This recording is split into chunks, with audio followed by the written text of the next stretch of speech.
Hey everyone, before we get into the episode, just a quick reminder that the video versions of Digging for Kryptonite will end in March 2022. The podcast will continue on, but if you wish to continue being part of my Superman fan journey, which I very much hope you will, please make sure that you are subscribed to Digging for Kryptonite via your audio podcast platform of choice. We're on all major podcast platforms, so please make sure you subscribe so that you never miss an episode. And again, the video podcast will continue until March 2022. All right, and now, on with the show. Welcome to Digging for Kryptonite, a Superman fan journey. I'm your host, Anthony Desiato. Joining me to discuss our Smallville wish lists is the host of the Always Hold On to Smallville podcast, Zach Moore. Welcome, sir. Hey, happy to be here. Thank you so much for joining me. And let me say right off the bat, thank you for having me on your show, Always Hold On to Smallville. Not too long ago, we discussed the season 7 episode Persona, the conclusion of the Bizarro trilogy. And I can't tell you how much fun I had. Thank you. Oh, yeah, absolutely, man. That was a real fun episode. And it's always great to talk to fellow podcasters who have as deep fandom and love for Smallville and Superman as you do. Just you can kind of bounce off and like, well, you know, in this version and this and that, and everybody kind of can pick up where you're leaving off. And that was a really fun, deep episode. We went on some some deep dives there about the Bizarro and stuff, and had a great time. So I got to say, season 7 ranks pretty low on my list, but I'm having a lot of fun talking to some great people about season 7 this year.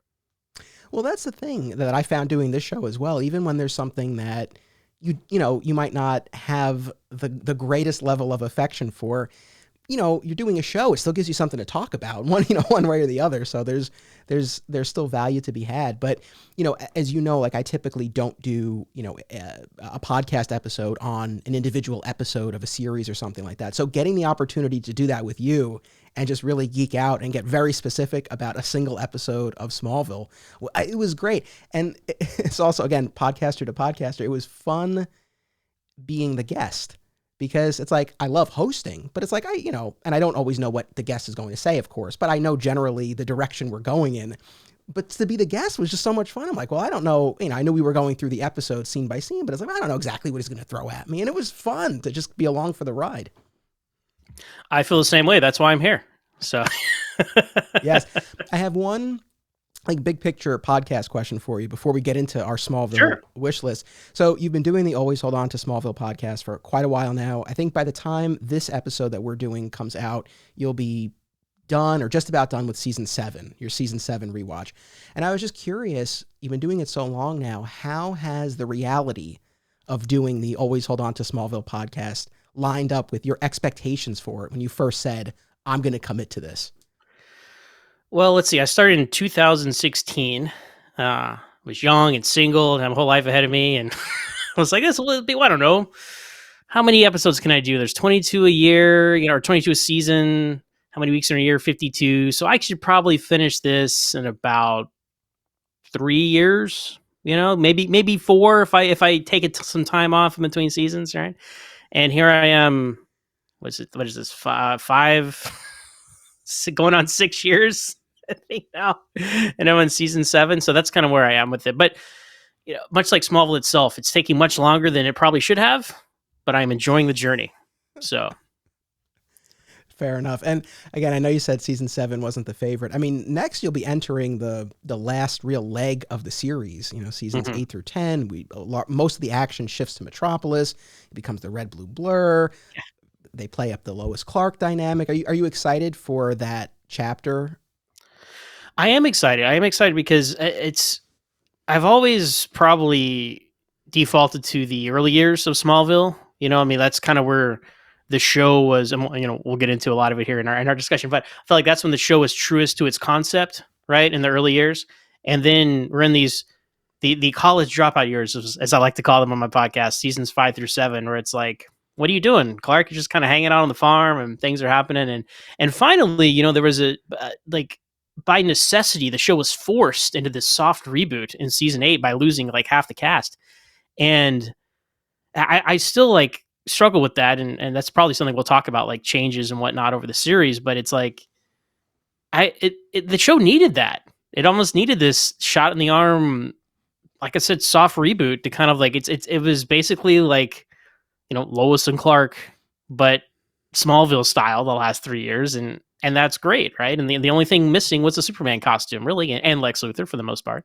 But I'm excited to revisit those. Those are the ones I've rewatched the least, just by the, like, they're the newest. I know they're like 10 years old now, which but but you rewatch them as you get the DVDs and stuff over time, and then the show's over, and you're not like rewatching in anticipation for the next season and stuff like you would be. So just by the very nature of it, I've seen those episodes probably least than anything else. Like certain episodes, like Homecoming and the Can to Luther, those episodes, like I've rewatched those over and over, and the finale. I watched scenes from the finale, but there's a lot there. Like I think I was looking at the list the other day because I try to schedule ahead, try to map out what I'm doing. I'm like, what is this episode? What happened in Escape?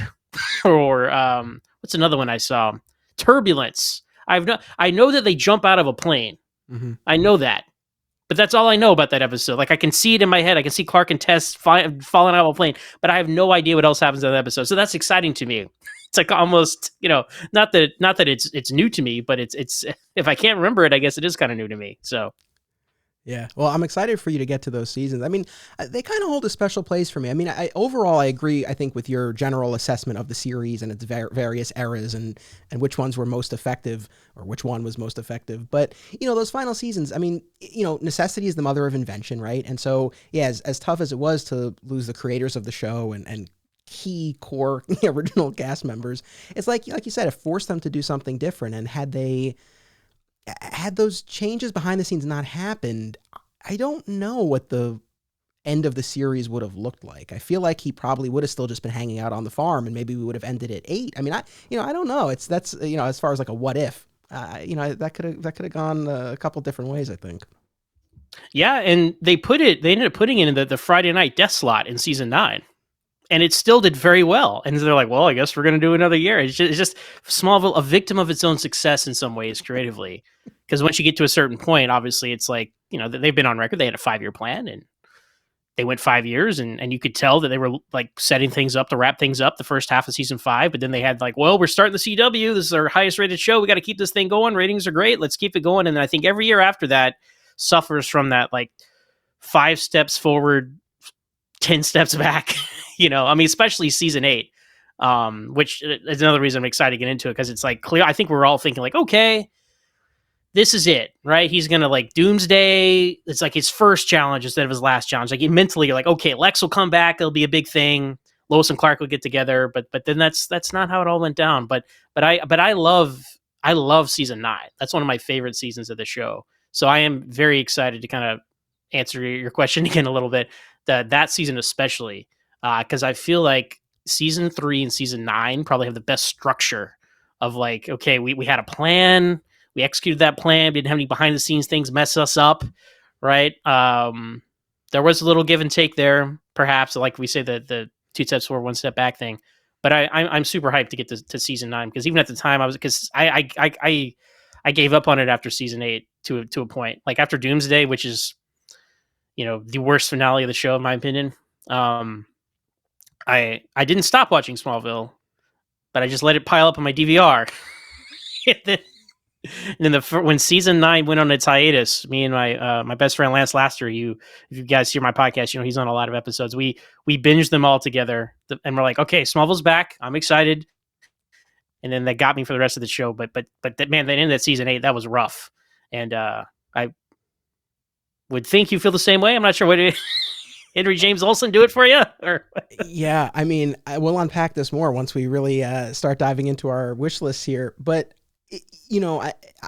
again, unlike your show, right, I don't talk about Smallville every episode, although I mention it almost every episode. But whenever, I feel like whenever I've devoted an episode to Smallville, inevitably I rant to at least some extent about the season 8 finale. I mean, I have vivid memories of it. I was a senior in college and just about to graduate, and I remember we're the same age, so we're the perfect demographic for this show. Yeah. Yes.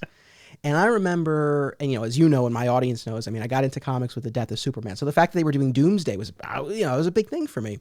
And we were heading into the finale, building up to this climactic battle with Doomsday. And I remember the night it aired, I was just about to graduate from college from Fordham, and I remember there was an honors ceremony that night, like a couple nights before the actual graduation, and I was there, and I was very happy to be getting something, but at the same time, I was like, I gotta get out of here because I was on the DVR. I was like, I gotta get home and watch this. I could not be more excited.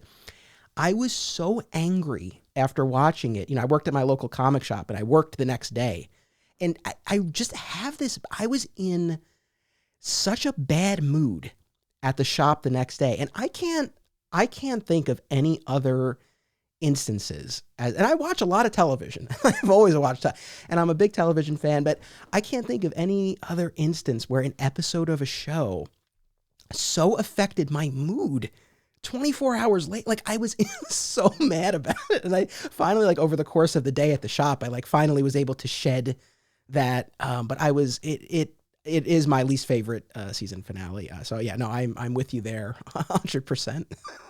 I'm looking forward to that episode, especially. You call it Doomsday. Come on. Anyway. Well, all right. On that note. This episode here started with, I wanted to have you on the show, right? I'm like, I'm going to talk Smallville. Every year we do some number of Smallville episodes, and I was like, I got to get Zach on. And I was thinking, okay, what could our topic be? And there was one idea I proposed to you, and I might do it in the future. And I think that would have been solid. It would have served us well. But then I was like, well, I have this other idea. Like, what are the things we wish Smallville had done or not done? And I gave you the choice of the two, and you wanted to do the wish list. And let me issue the disclaimer for the audience because, I think by nature, right, this is to an extent a gripe session. Like, what are the things that we wish Smallville had done or done differently, more specifically?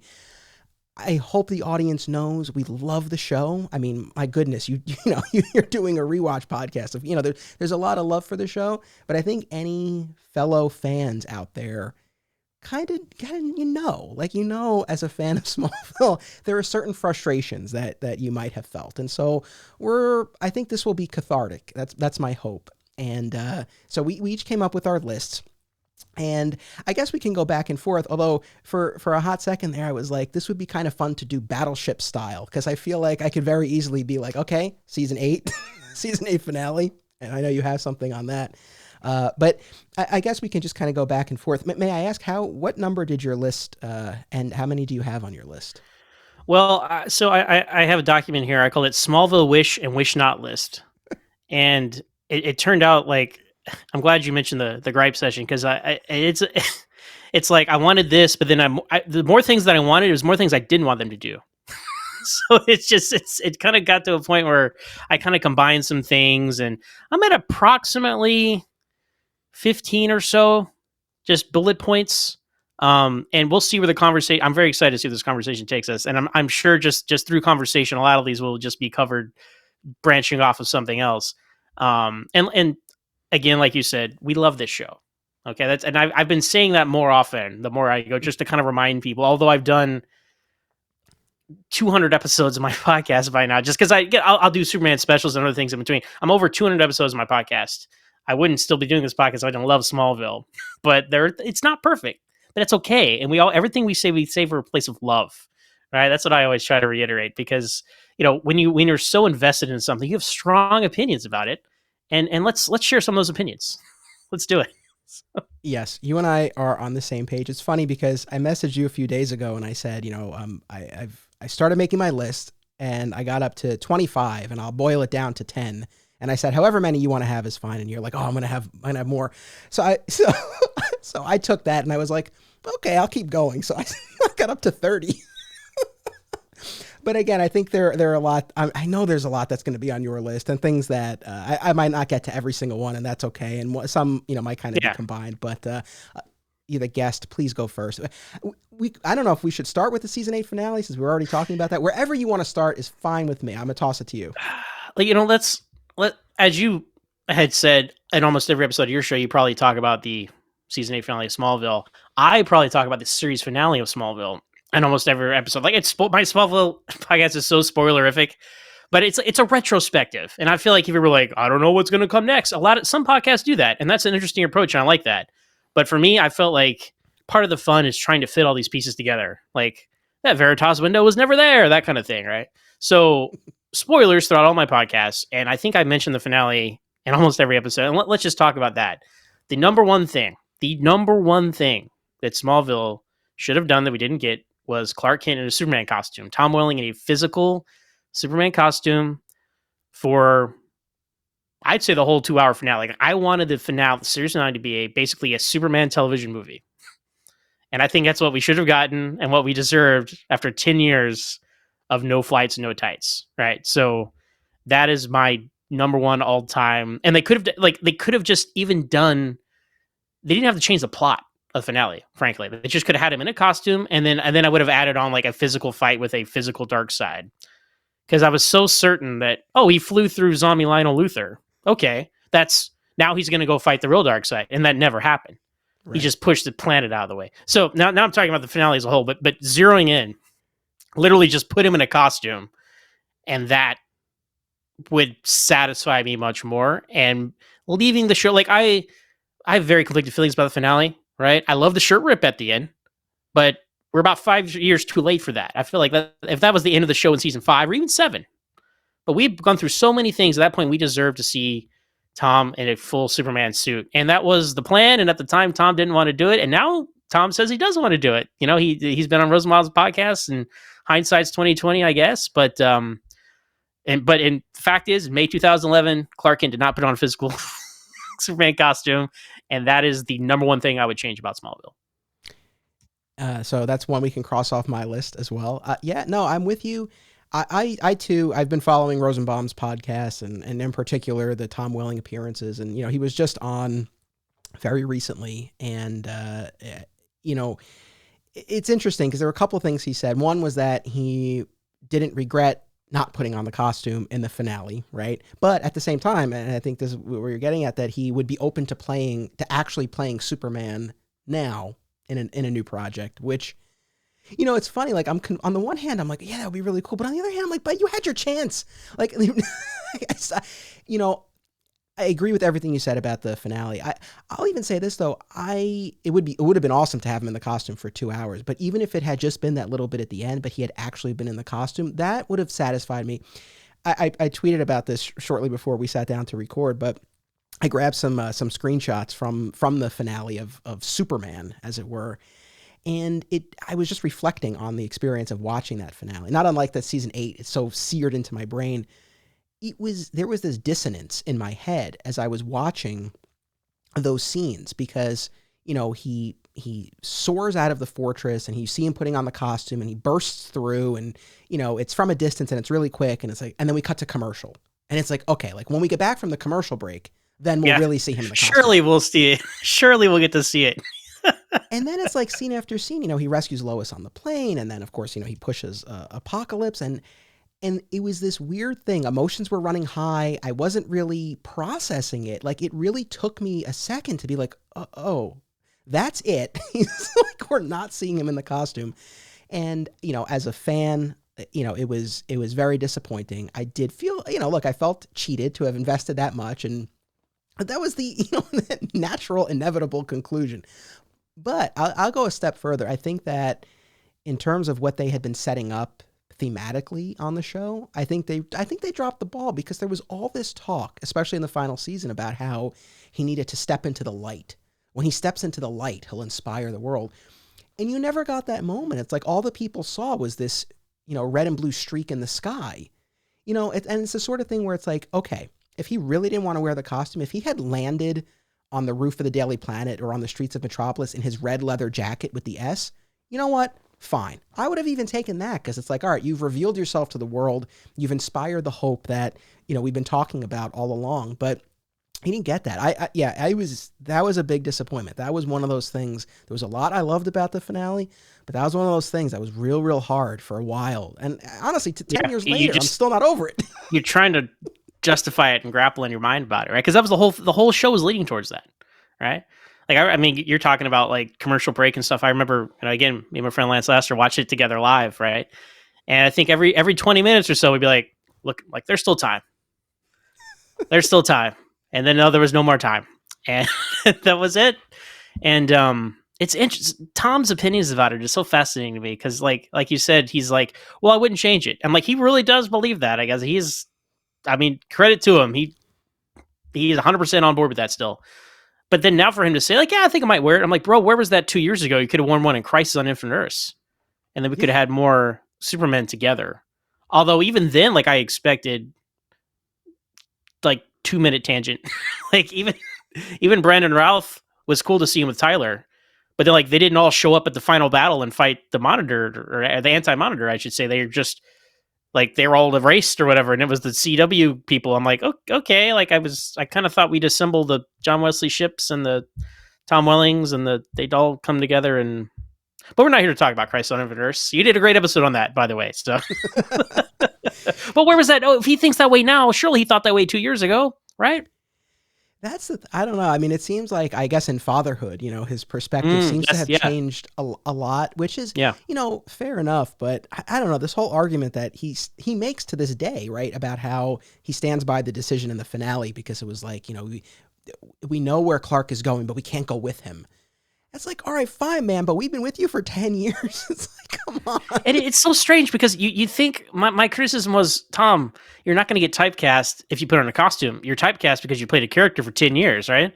But that doesn't even seem to be in his...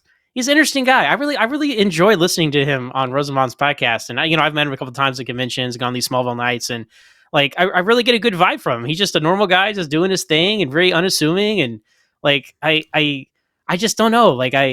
But being a lifelong Superman fan, it's hard for me to be like, well, why wouldn't I put on a costume? Like, of course you would, right? But it's just not his thing. But maybe it is now. But anyway, it's something that for forever Smallville, like it's, I got the Blu-ray, for Christmas, and you see all the articles about Smallville. Like there's a Superman costume on the cover of that, and then all the articles. If you see an article about Smallville online, it's one of two things. It's him on the Scarecrow with the S on his chest from the pilot. Right? One of the most iconic images of the show. They used to promote the show when it first aired.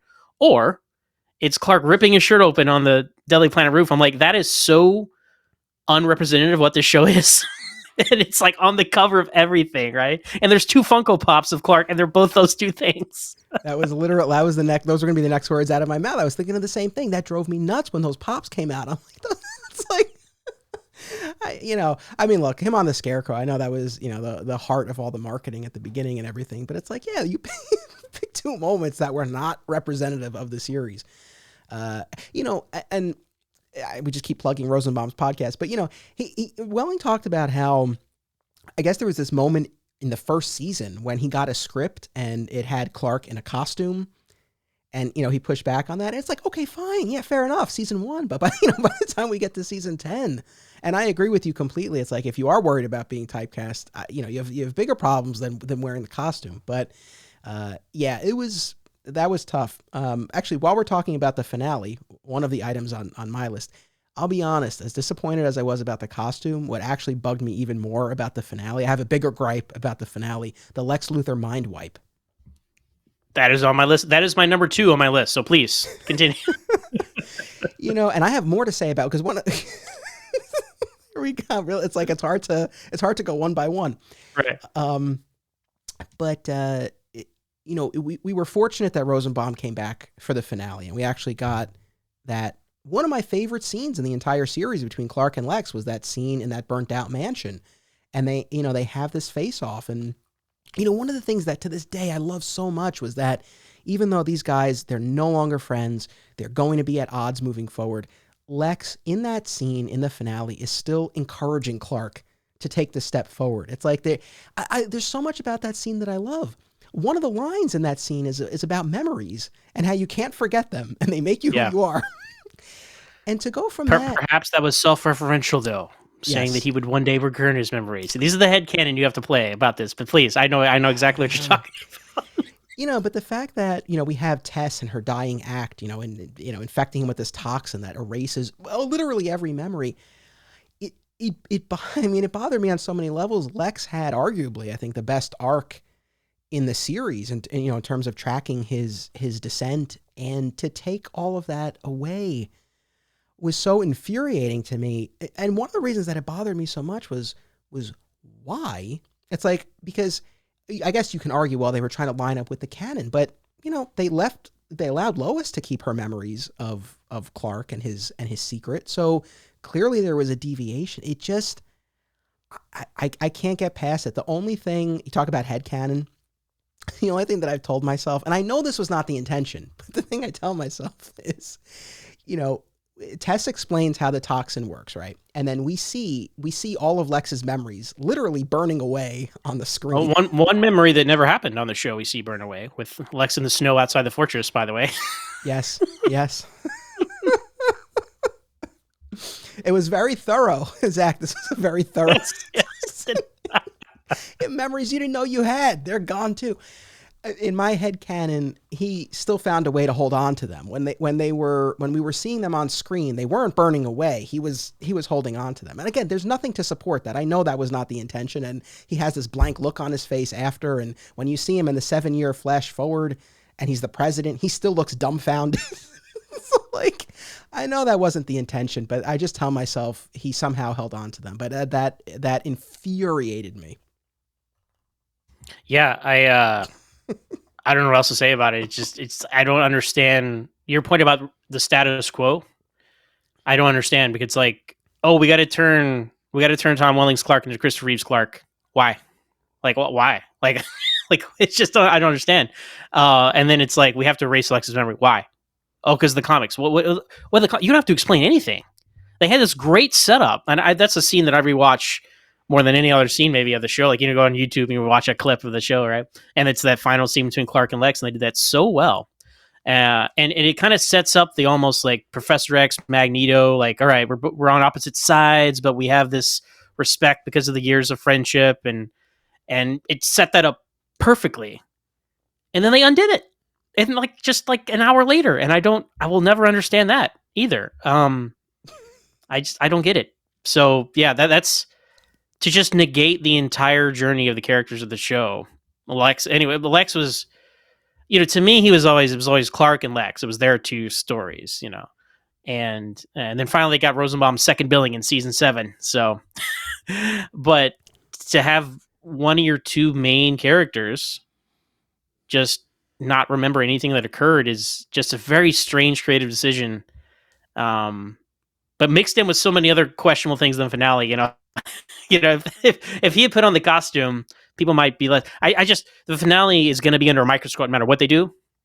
But they didn't need to do that. They had the perfect explanation in the episode of why it was going to be fine. And anyway, but yes, that's on both of our lists. Yeah, Lex losing his memory.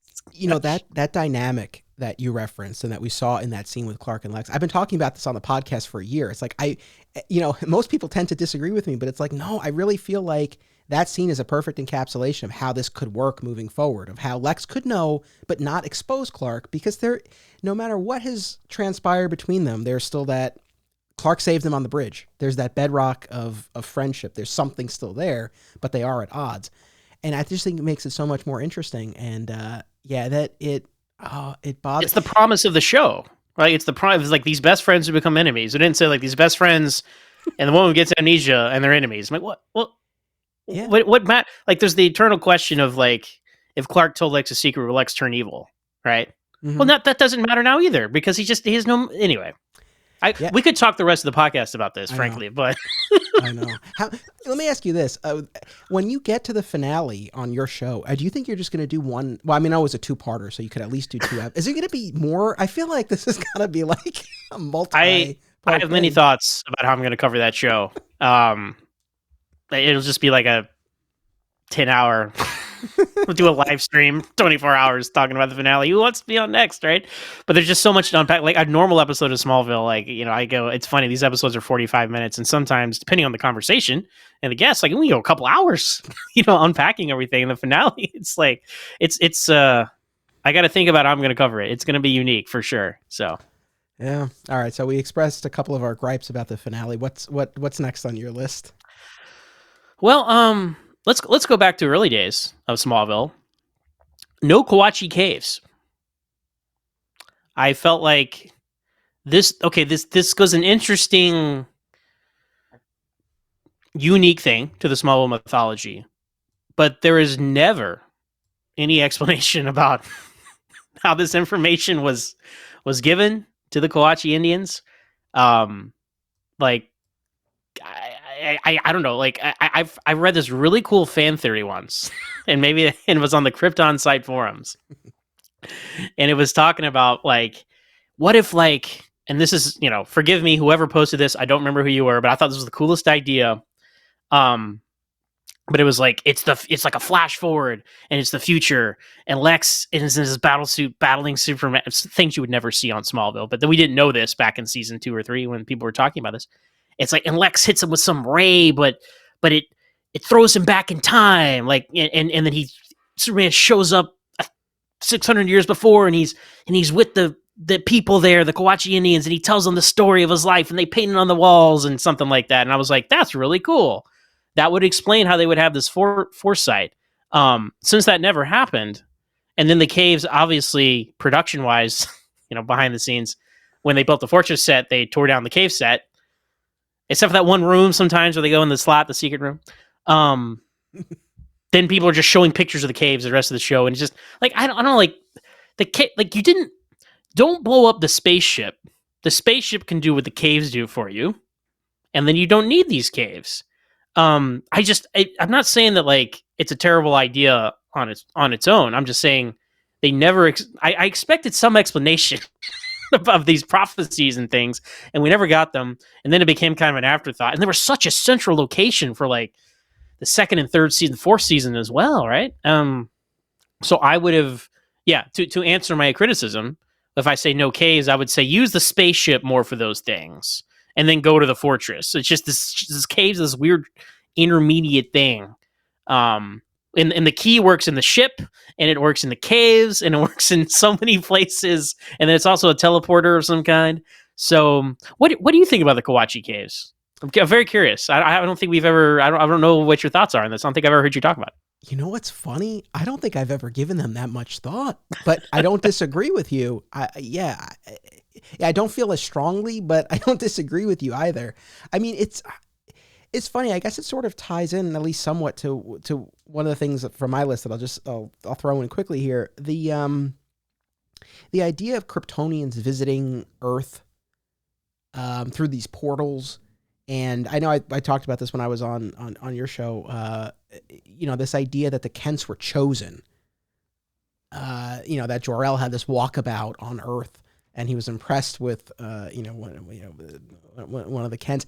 I don't like that for a variety of reasons, especially when we talk about the origin. I like the idea that there's some element of chance and of Jor-El and Lara not knowing exactly what's going to happen to their son. That adds this whole element of drama and tragedy to the proceedings. If it's like, well, we're sending him to this very specific couple and we know he'll be fine, I feel like that takes something away from it. But kind of hand in hand with it, like this mythology with the caves and the Kryptonians visiting Earth, I don't know. I was never really a fan of that. And even more so now, like especially having done the dives that I've done into the various tellings of the origin and things like that, I'm not a fan. So like I said, I don't feel so strongly about the caves, but in fairness, it's been so long since I've revisited those early seasons. I bet if I rewatched it now, I would probably be clocking that more. But I'll co-sign on that one.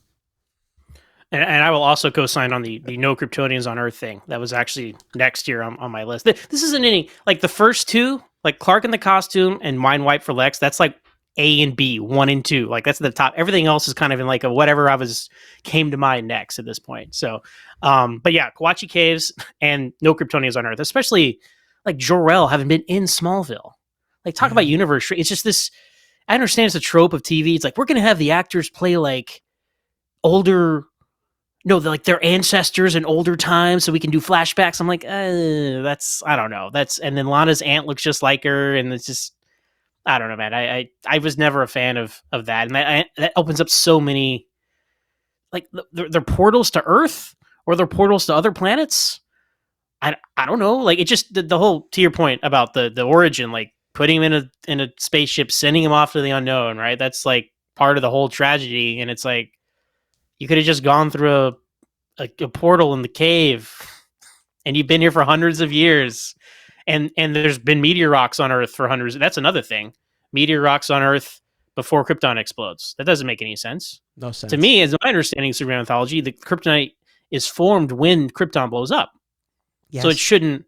If you brought a rock from Krypton to Earth before it blew up, it would just be a rock. But anyway, that's kind of another, I guess, bullet point. Too much kryptonite from before Krypton exploded. That's an Yes. issue I have as well. Well, also on that note, and because you've been rewatching the show and with a very, specific and critical eye to discuss on your show. So you could probably answer this because it's a little fuzzy for me, but I have this memory, I guess, of Clark feeling or not feeling the effects of kryptonite at various points, even though he probably should have. Like, I understand if he's literally too far away or, there's lead, right? He's not going to feel the effect. But I feel like there were times on Smallville when he just didn't feel it because he didn't see it. Does anything come to mind? Because maybe this is just in my head. Speaking of season 7, for example, there's been a couple of really egregious instances, I think, like Wrath, the episode where Lana gets his powers. Mm-hmm. They're like walking by the windmill and like, oh, that's kryptonite. I'm like, you telling me? When did that kryptonite get there? It's been sitting there for how long? And you just, and then Hero, the infamous Pete Ross Stride Gum episode, Pete is chewing kryptonite gum this whole time, talking to Clark, playing basketball. Like, did you not? And there's a lot of kryptonite itself is just the inconsistency of it affecting him is a problem. So yeah, fair enough. Hey, by the way, though, we love this show. Just in case, we love it. Just we love it so much. I think that. Well, it's funny. And audience, please feel free to reach out if you've not watched Smallville. I don't know what you're getting out of this episode. Hopefully, you're still enjoying it. But I feel like if you did watch Smallville, I feel like you're right here with us. I truly believe that, and that's my hope at least. So the next one on my list, which one should I do here? All right, this is kind of a big swing, maybe a little controversial. And this is like a big picture, like foundational aspect of the show. And not something that I've always felt, but upon reflection, and this does not have to do with real world events and the actors behind the scenes. It does not. I'm curious where this is going now. Okay. All right.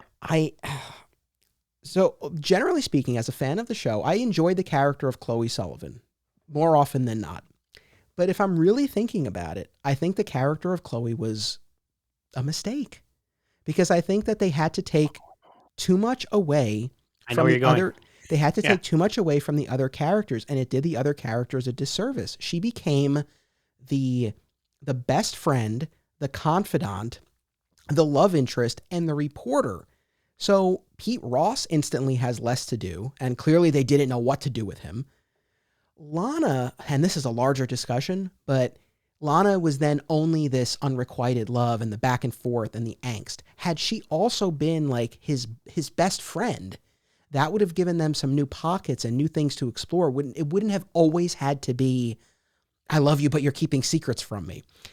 And with Lois, I mean, when they finally brought Lois in, it's like, she meandered for years because, Chloe occupied the reporter space.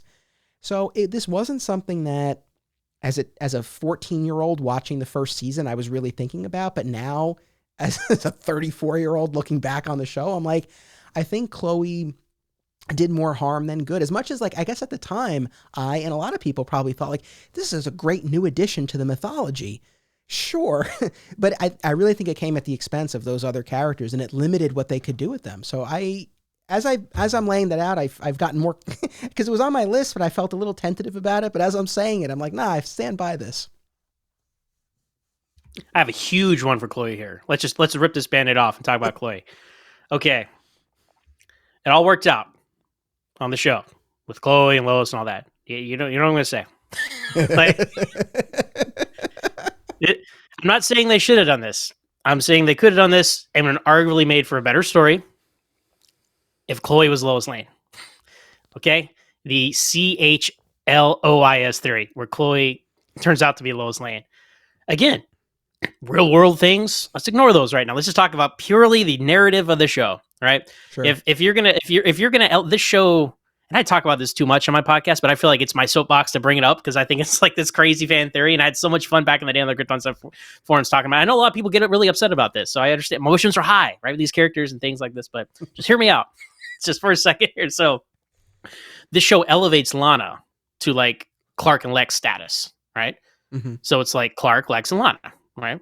And then it's the supporting characters. So I'm talking like the early seasons is like that.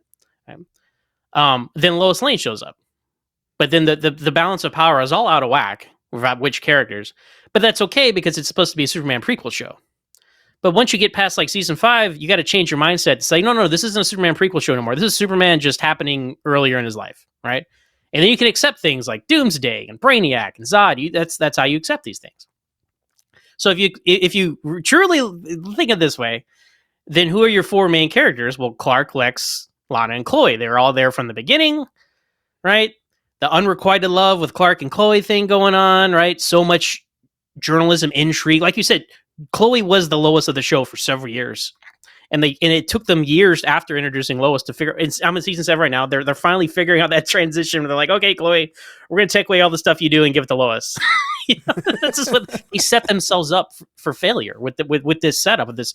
So I understand what you mean. If you just erase Chloe, that does solve a problem. That's kind of the other extreme of what I'm talking about.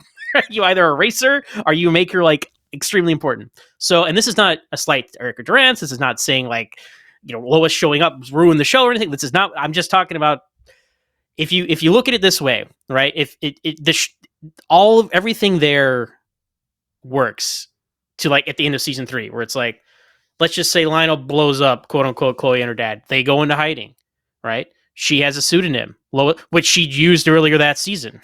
Submit articles to the Daily Planet. You did this, Smallville. Don't tell me that we made this up. So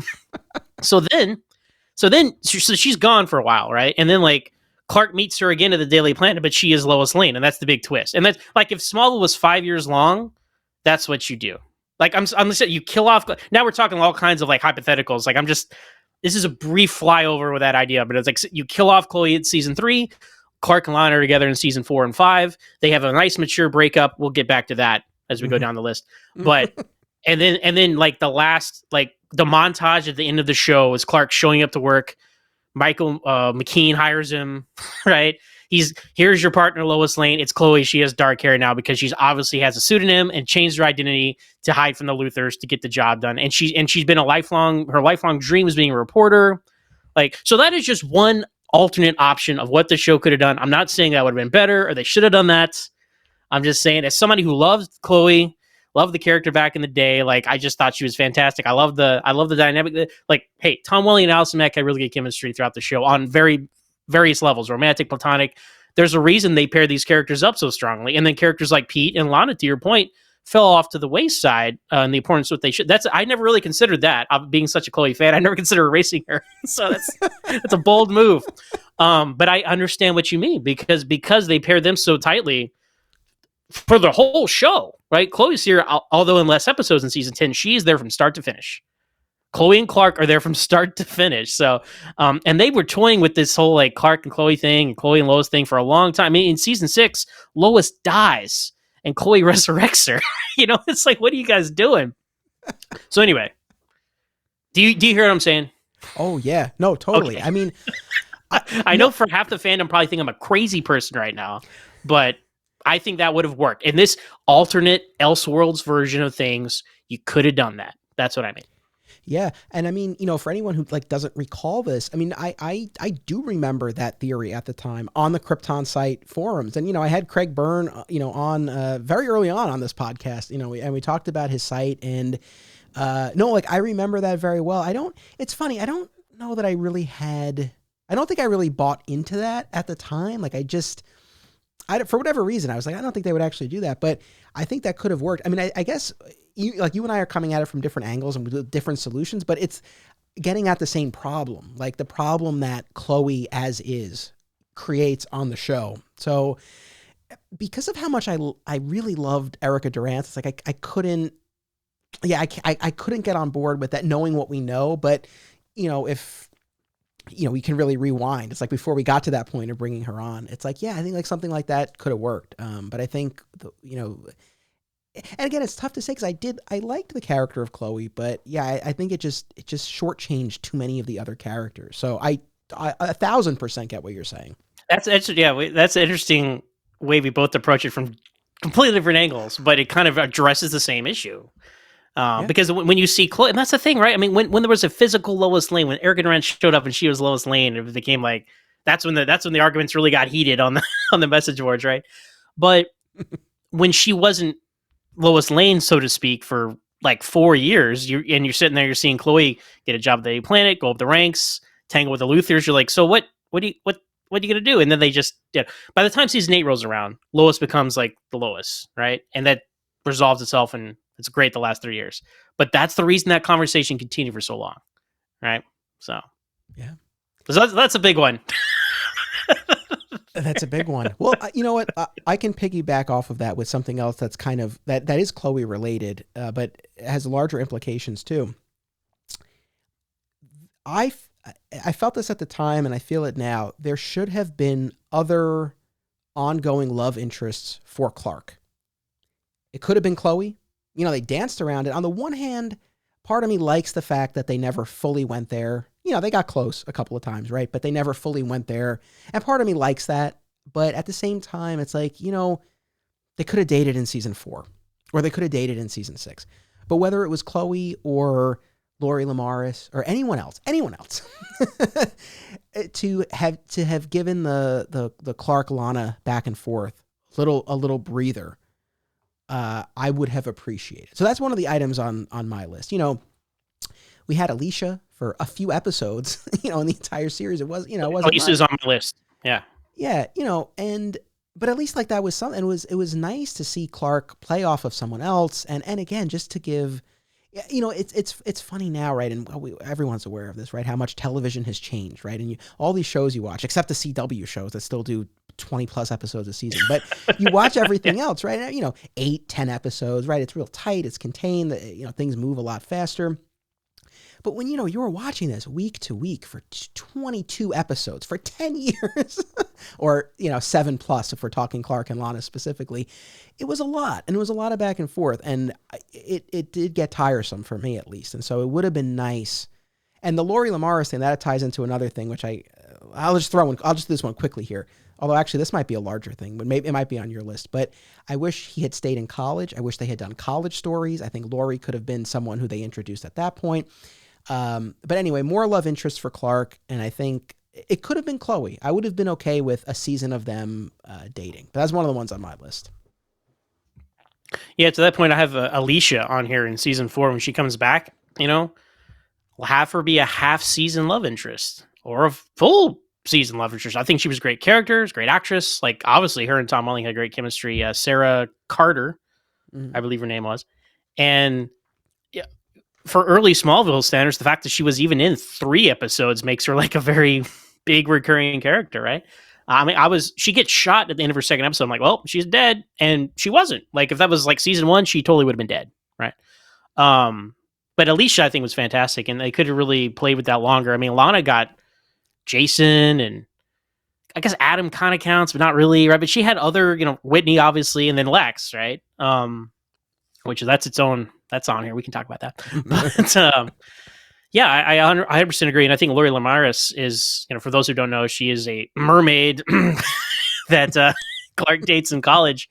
But they could have done something like that. They could have made her Atlantean and then not revealed it to the end, and then some kind of Aquaman connection, like just more people. And I think that kind of piggybacks to another. I don't even have my list, but if we're talking about it, like, just expand the universe of these characters' lives. Like I like season 1 in the fact that it seemed like people had their own stuff going on. Like Lana had a couple of friends, like Tina Greer, who wasn't like buddy with everybody, and Chloe and Lana were like, they knew each other, but they weren't like sisters. Like, move in with me and all this stuff. And I don't know, like the world of the town seemed larger. Like, there's an antique store here, or this person has a greenhouse or something, right? And I guess this is an actual bullet point that can piggyback into, the term that I've coined somehow on my podcast is Trevors, which is, I don't know why we came up with this name. I think Lance and I came up with it. That's just a random name we came with. People that show up, they act like, oh yeah, Charles, you've been here since freshman year. It's like, no, I've never seen you before, right? Like, and I understand it's episodic television in the early 2000s. It was a very different world back then, right? But I think had they just planted some seeds of some recurring characters you saw in the background, and then when they become a meteor freak, it's kind of a bigger deal, and you actually care, and you have to do less setup than they have to do. And that's why I think that's why the meteor freak things came so repetitive, because you have to introduce a character, have them be normal for about 15 minutes of that show, then have them get powers, and they have to turn evil, and it all happens so quick. That's why the formula gets old. And if you had an expanded cast of characters, I'm not saying everybody has to be in every episode. I'm just saying like maybe 1 or 2 episodes before someone turns into a meteor freak, that would be very helpful, right? Like even you get away with it in the earlier episodes, like Greg Arkin, right? The Bug Boy. Like they establish, like, hey, you and Clark used to be friends. And you're like, okay, I haven't seen that, but it's a brand new show. I'm going to go with that. That's fine. But you cannot do that in season 4 when they like everybody turns them into wax people at the, the Forever episode. It's like, I don't know who any of you people are. So that would have been anything to me. Just building the world of the show more with characters. Oh, that's a great one. That's a great one. And I agree. And as you were saying, that the show that flashed across my mind was Veronica Mars, the first couple of seasons. I don't know if you're a fan of that show, but I feel like they did a better job with that. Like there were some like background people who kind of, would kind of come to the surface and then fade to some extent at least. But yeah, something like that would have been great. One of my favorite episodes of the entire series was the 200th Homecoming, but it broke my heart that other than Bug Boy, it's like it's a high school reunion, but there's no one, unless I'm mistaken, but like there's no one we've seen before. They make up new people. Yeah. You didn't need to do that. It was like that was disappointing. No, that was not on my list specifically, but that's a great one. I'm with you on that. You were kind of piggybacking off of stuff that I was saying. You want to do another one from your list? Yeah. Let me go back to one other thing. We were talking about Krypton and all that and kryptonite and stuff. One thing I do want to say is less red kryptonite. I feel like they went to this well there too many times. I think the best red kryptonite episode is the first one, Red, and people love, Cal so much that they're like, well, let's find a way to bring him back, right? And so he comes back, 3 times in season 2. I love the whole Phoenix and Exile in the beginning of season 3 is great. I don't love Exodus as much. Honestly, I rank that one lower in my season finale just because it's just, I think Calling's a great episode, but Exodus is a little weak in a lot of areas. So you're going back to Red Kryptonite again so soon, right? They bring it back. I love Alicia, but they bring back Red Kryptonite there. And they never explain how she knows about it. And that's kind of lame. They leave it alone for a while, and then, but like the Crimson. That's my favorite. That episode. That's my favorite. I love that. I love that dinner scene. I love it so much. That is like the Office. One of its most famous episodes is like people know the Office. It's like, it's called dinner party, right? Dinner party. That's the name of that episode. That is Smallville's version of that. Like Clark busting in, speaking all this harsh truth. I'm not gonna lie. It's very enjoyable. And it's very uncomfortably awkward, and it is pretty amazing. And Tom Welling excels when he plays villains and things like that. But I don't know. Am I off base here? You think they just found just the right balance of Red K, or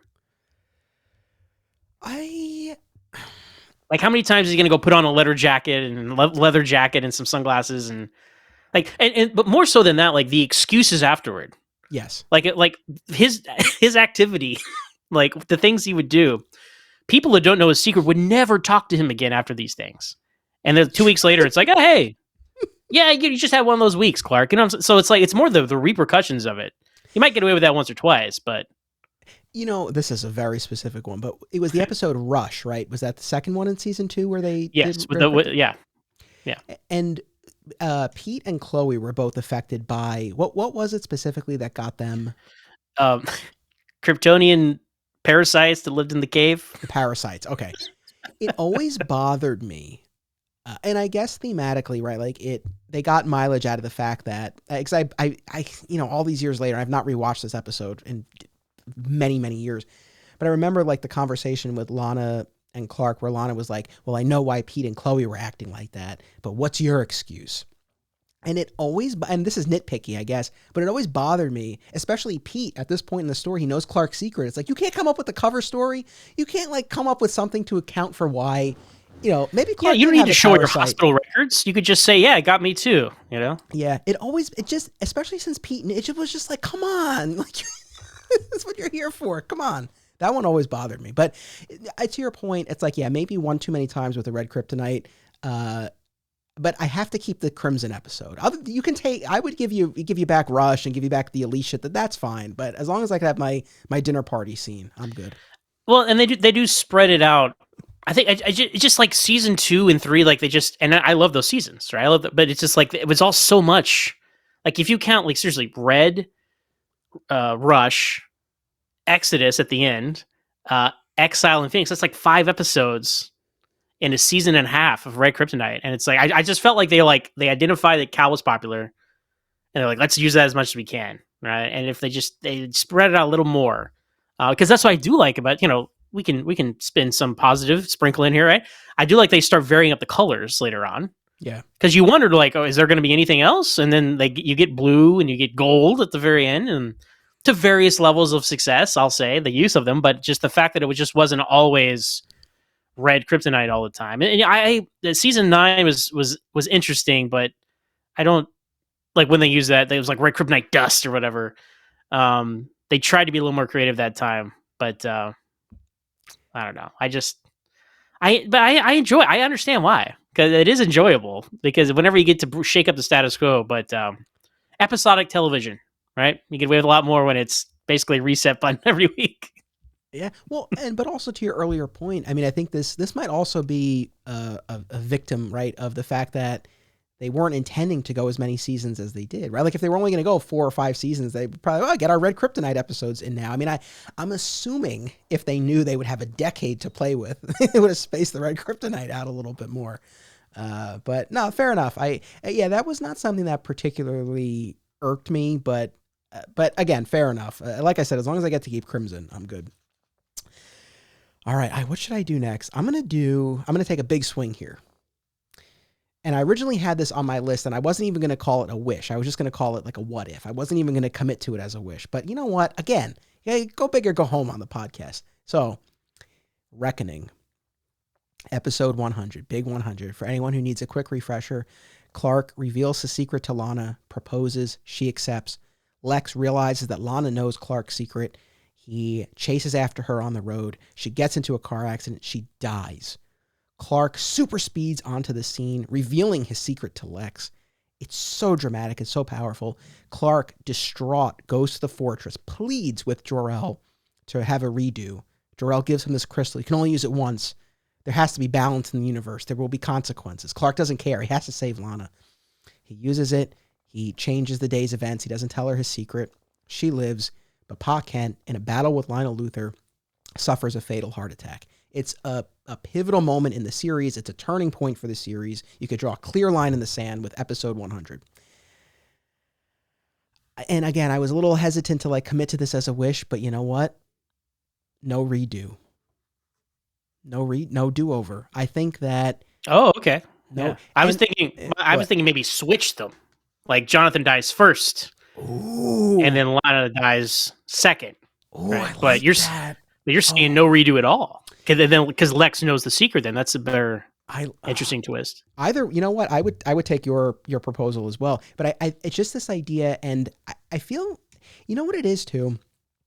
At the time, I guess it made sense. It was like, well, of course they're not going to kill off Lana permanently. But knowing where the Clark Lana, knowing what we get after episode 100 with Clark and Lana, I sort of feel like it wouldn't have been the biggest loss story-wise if they had killed her. It would have been very Spider-Man-esque with Gwen Stacy and that whole thing. And I've described it the same way. Just make Lana in this version, this Elseworlds tale of Superman.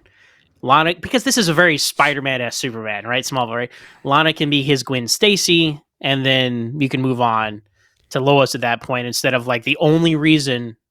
I got my idea for what I'll bring up next, but the only reason you're not with Lana is because she's physically kryptonite. So that's and we've talked about that. I had Trisha Ennis, who's become a good friend of mine and guest on the show. We on Reckoning, we talked about that, and we're like, yeah, we don't like the fridging or just for the sake of it, but what do they do with Lana's character after this, which justifies keeping her around, right? I mean, she marries Lex, and then she's kind of bad for a while, and then Kristen Kirk leaves the show, and then she comes back and wrecks season 8, and. Yeah. I mean, that's...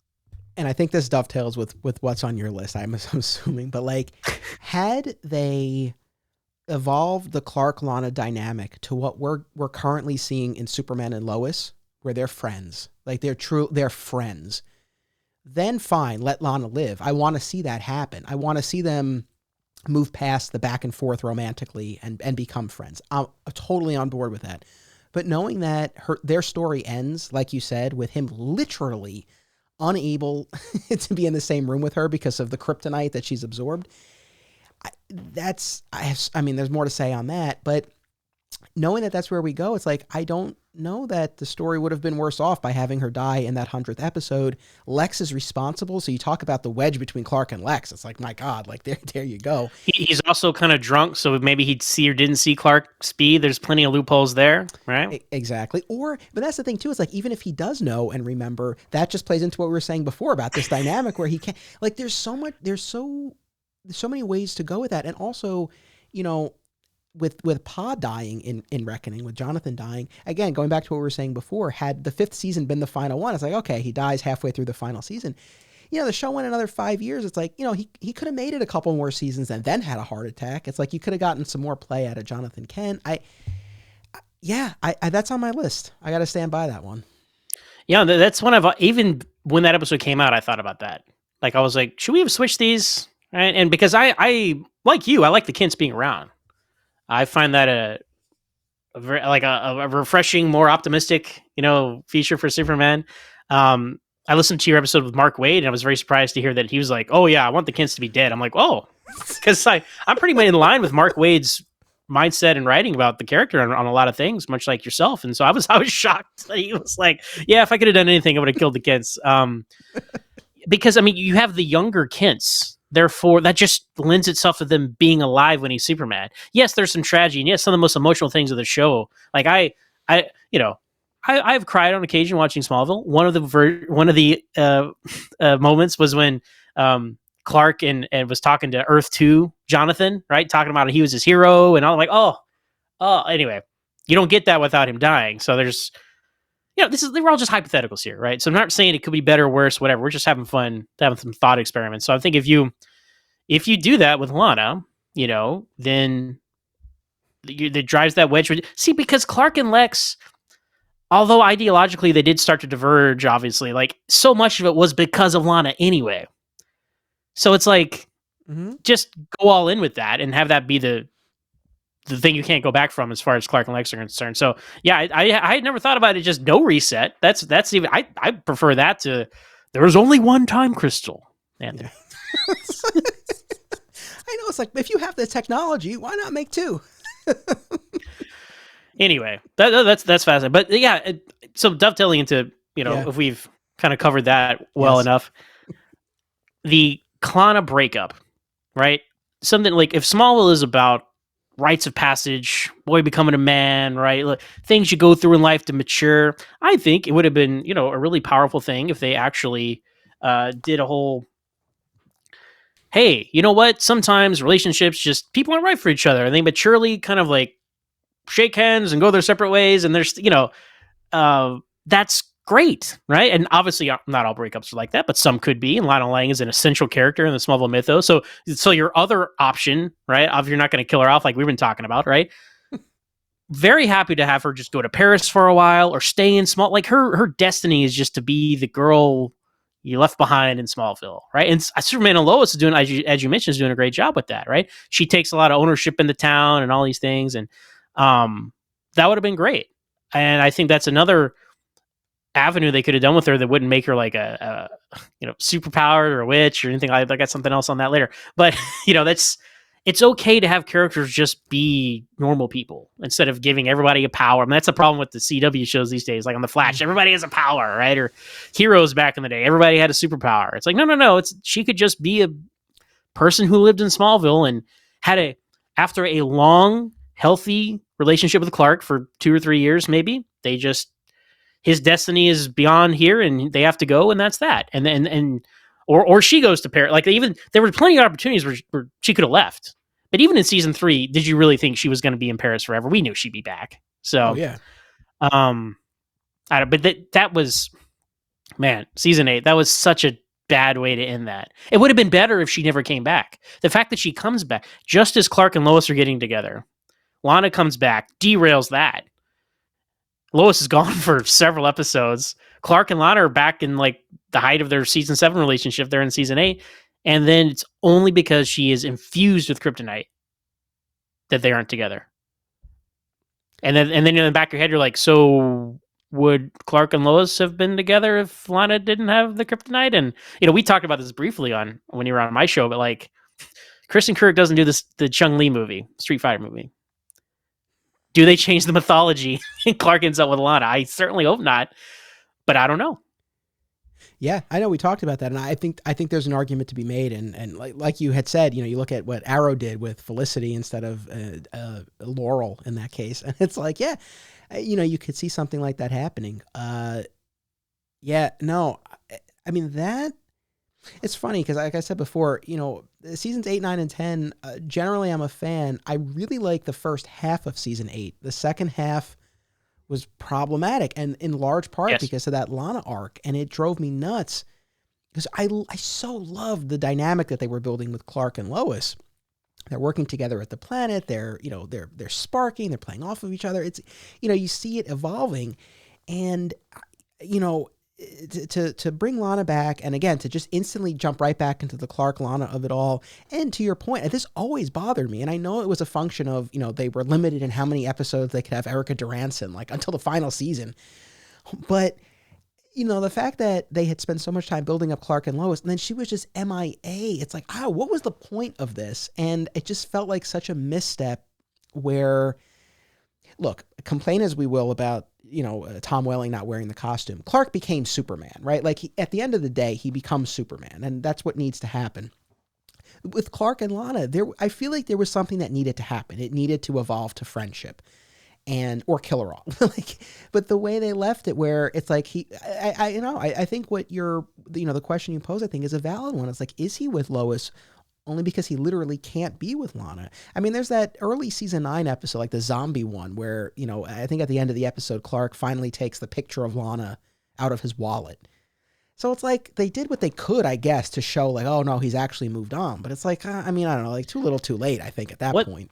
What they needed was Kristen Kirk to come back for one episode in season 9 or 10, wrap all this up. Because like, there's an episode, Escape, I think one of the episodes that I was like, what is this, right? I believe that's the one with Green Arrow and Chloe and Clark and Lois, and they're all at the bed and breakfast, right? Anyway, it's kind of a whatever episode. It's Silver Banshee, right? Because I'm like, is that one called Banshee? No, it's called Escape. Should have been called Banshee. I don't understand why they did that.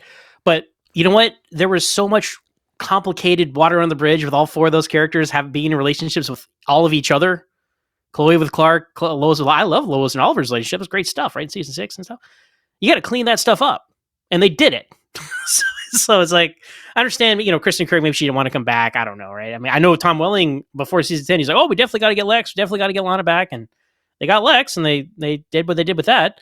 But I really think they needed to bring Lana back just one more time to kind of just smooth that over, Now, in the season 11 comic books, which I'm sure you've read.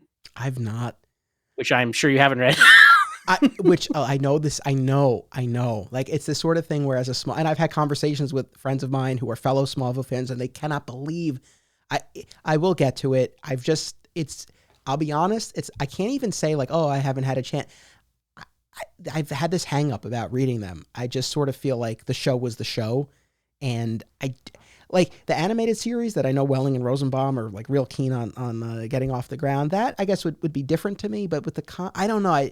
I've had this hang up with it, but I will read it. But I have not yet. But I'm sorry. Go ahead. Oh no! There's just one. They have some side stories, and one of them is Lois goes to, I believe it's Africa, and that's where Lana is currently, and she's just being kind of a superhero, and then they encounter Metallo, and that kind of he sucks all her kryptonite. So she's kryptonite free at that point. Kryptonite free, just like Stride Gum. And they have some conversations and stuff about that, and they kind of like use that to kind of smooth things over with Lana. But she doesn't interact with Clark or anything. But something along those lines was like, even the comic writers like, we have to address this, and they addressed it. So, and you know what? last word on the comics thing real quick. I have not read the final arc. I believe it's called Continuity, because I'm like, once I read this, there's nothing left of Smallville. So I'm saving it for when I actually cover that on the podcast. But I've read everything up to that last arc. So Gotcha. Yeah, I agree. Even just a fleeting appearance in the finale or one of the final, like anything would have gone a long way. You know, they built up Doomsday as like this final test. You know, again, when it seemed like season 8 was the final one, it's like this final test. I feel like Lana was the final test for his part. Like yeah, this Clark, yeah. He like I really, you know, that's the thing. You know, I feel like that was missing. You know, when you look at the life of the show and Clark's arc, I feel like that was something we needed to see. Like he needed to have that like proper closure. It drives me nuts that their final interaction on the show is Clark crying on the floor of the like that he can't be with her as she walks away. I hate it. That actually leads me to the next item on my list. Very good. Where, not the next. I'm jumping around, but this is a perfect segue. Sure. Michael Rosenbaum's exit at the end of season 7 in the Arctic episode, where Clark and Lex have this face off at the fortress. Fortunately, Michael Rosenbaum came back for the finale, even though we didn't like the direction they took him in. But he came back, But that wasn't a given, and the fact that they ended that season either not knowing if he was going to come back or knowing that he wasn't going to be a series regular, whatever the case may be, the fact that that was potentially the last time we saw Michael Rosenbaum on screen, and that's how they ended it, with the fortress collapsing around them. I just feel like that was really irresponsible. Like in the hypothetical scenario where he doesn't come back for the series finale, what are we left with? The body doubles that Do we you got remember? in the clones? I mean, I'm sure you remember, like, there was a whole article about, it was like Entertainment Weekly, like, Rosenbaum not coming back for the finale. I'm like, are you kidding me? I remember that. I was I a remember heart that. attack almost. And then, like, I think, like, a week later, they worked it out or whatever. But thank God, because that, to me, for all the issues with the finale, just him coming back does, like, kind of save things for me. I never liked Arctic. I just felt it was a very underwhelming final confrontation anyway. It covered a lot of the same ground we'd already seen. You know, I think about Vessel, you know? It's a very similar conversation, you know, where it's like, you were relying and this and that, and I got to save the world and whatever. Okay. But then to do that again, and now he knows a secret, but then it has no consequences because he's gone for the rest of the way. And it's season 8. They really I think they really thought they were going to get him back, because they're like, they keep teasing him. They're like, here's a bald head and here's double, and Tess is talking to him or something, right? No. And then like the clone thing was very smart. Like season 10 was because that is comic book Lex Luthor using clones and all these things, like very clever. But then like they get to the point where they're like, oh, is he not coming back? Let's turn the clone into Superboy. and they're like, oh, he is coming back. Well, there's this Lex Zero clone. In my head canon, that final clone, we're kind of getting off topic, but that's fine, right? That's fine. That final clone is the original Lex. I know that's not what they say. They're like, he's a masterwork, and I'm like, Lex Zero implies to me like that's the original they've patched back together. And I'm gonna go with that in my head canon. I'll go with that. I always thought it was funny when we got to the finale, because I always thought we were going to find out that the Lex who blew up in the van in season 8 and who was watching Tess and everything, you know, was a clone. It was always. Mm-hmm. I was surprised that they were like, no, like that was actually Lex, and now he's just brought back by Darkseid. It's like, no, I mean, all right, I'll go with it. You know, but the visual language of that Darth Lex mask that Michael Rosenbaum takes off is like, well, I guess that was him. So I don't know, but no, you're right. The exit of him. See, it's strange because like I really love season 9, and that's the only season with absolutely no Luthor in it at all. Right? I mean, not even Mitch. I mean, they mentioned Lex, right? He's your ultimate opponent. And Clark's like, Lex is dead. And they're like, no, we're just going to keep talking. And just got to keep that in there.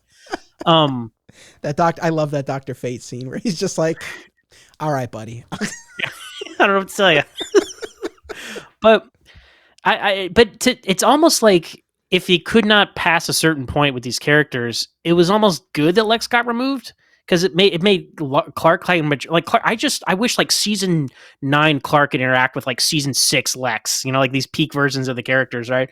But he was just never around for that. And it's like the show almost needed him to step up, because how many times like, oh, he got amnesia. Oh, like they refused to let him retain the knowledge of the secret. So what are you gonna do? Reset it again and all this stuff? So it's almost like they needed him to leave for a while. But no, I agree with you. If like I haven't rewatched Arctic in forever, and obviously it's coming up on the podcast, so I'm curious to see if I'll like it better now, knowing that it's okay, he comes back. Because what even is that? Like it collapses, and then it's like the whole point is that you're going to control the traveler with this thing, and that doesn't even play at all into the next season. So no. Yeah, that was such a cheat. The whole thing that we find out that Jor-El's version of controlling the traveler is just taking away his powers. It's like, really? So how many times has that happened? Right? So weak. Jor-El's taken away. His powers always get taken away. The one thing, in fairness, that I did like this in Arctic, that I really liked that Lex's final words to Clark were, "I love you like a brother, but it has to end this way." I did like that, but otherwise, yeah, that was not my favorite season finale. Not as bad as it had to end that way. It had to. He said it himself. So, yeah. I know. I remember thinking that at the time. I'm like, well, knowing that he's not coming back, it's like, all right. This isn't even a wish. This is more of a question I had for you. And this launches us into a larger question. But let me ask it to you now. This big love triangle that we eventually get to of Clark, Lex, and Lana, right? We have a few years on the show where they can't play that, right? Because Lex is too old. Yeah, right? Yeah. Lex is, I guess Lex is early to mid-20s when the show starts? Is that your sense? I believe, and I don't know what the exact math on this, because Smallville is very inconsistent with this stuff, right? I believe he's like 21, 22 in season 1. Okay. So he's about 5 or 6 years older than or 7 years older than everybody. Right, because they're all freshmen in high school. So, like, in theory, they're like 14, 15, I guess. Yeah, my headcanon, I'm like, well, they're 15, but you know how that is. Right. But so, and thankfully, they didn't, launch into anything with Lex and Lana until, she got older. But, the creators of the show, right, Alan Miles, have always said they had this triangle in mind. And I guess less of a wish, but more of a question for you is like, do you think they would have been better served by just having the characters be closer in age? Maybe not even the exact same age, but closer in age, like especially if this was where they were. Or do you think it worked, the fact that like this like relationship came into play later? Well, I do have Lex on my list. I was pretty sure it was going to come up, so I didn't really elaborate. I just wanted to see where it would go. And it's tough. I don't like the idea of it. Now, all the scenes that Mike Rosenbaum and Kristen Kirk have together are actually really great. It gives Lana some of the best stuff she's had to do in several years on the show, I think. All her agency with Lex and all that stuff. So I don't fault with that. Just how they got there was very convoluted, and like and just knowing that, like, I've read the same quotes you have, like, oh yeah, we're always going to get there. I'm like, why? Like, don't make it about. You don't need to do that. Like this love triangle. Like, do other things with that. Like, Lex and Clark and Lana don't need to be in a love triangle for them to have a falling out as friends. They should have like an ideological falling out more so than like, you stole my girl and I hate you, or I've always liked your girlfriend and now she's mine. Like, what? Like, it's such a. I mean, obviously those are valid motivations. People do that stuff all the time, right? But it's just like for this epic, I don't know. Helen of Troy, right? They even talk about it in the second episode. So I guess there's a mythological precedent for it. But no, I was not a fan. It always felt really weird, especially in season 4, right? Because they were slowly hinting at it. Like Lex gets Jason fired from the school because he's jealous. I get that's the implication. Like the end of that episode, I don't know what episode it was. I guess it was transference, right? Because that's when, that's a great episode. But I don't know if the end of that episode Zach, I don't know if you know this. It's Tom Welling's favorite episode. He only mentions it in literally every interview he does. I don't know if you've heard. I give him credit for like knowing the names of the shows, though. He used to say the pilot all the time. So whatever episode he has watched the most recently is his favorite episode. That is a fantastic episode. That's his best performance on the show, by the way, as John Glover, as Clark Kent. Yeah. And that's so good. It is it is a great one, no doubt. But yeah, it's at the end of that. And I it's like, Clark's like, why would you do that? And then just Lex like looking at him, and they just executive producer so-and-so. I'm like, what are you guys trying to say? And then, and it's in Onyx too, he splits into two, and he's coming on to Lana and all that. Now she is 18 apparently, because her and Jason are dating. That's its own. See, that's just very problematic, all that stuff. But I guess where I'm going with that is it felt wrong in season 4, especially because she was still in high school. it felt wrong. It just felt wrong. It just felt wrong. And sometimes that's like good, but I get that. I don't know. I was not a fan of it. I didn't like we had a whole season 6 thing about like the pregnancy and the wedding and all that stuff. But here's another spin, like the swing, take a big swing, as you say. Lex and Lana get together. They stay together. They are like this power couple or whatever. And then the reason that Lex doesn't act on knowing Clark's secret as Superman is because Lana is there and he has to kind of navigate that as well. That's another way they could have played it. So that would have been very interesting. Yeah, I would have taken that.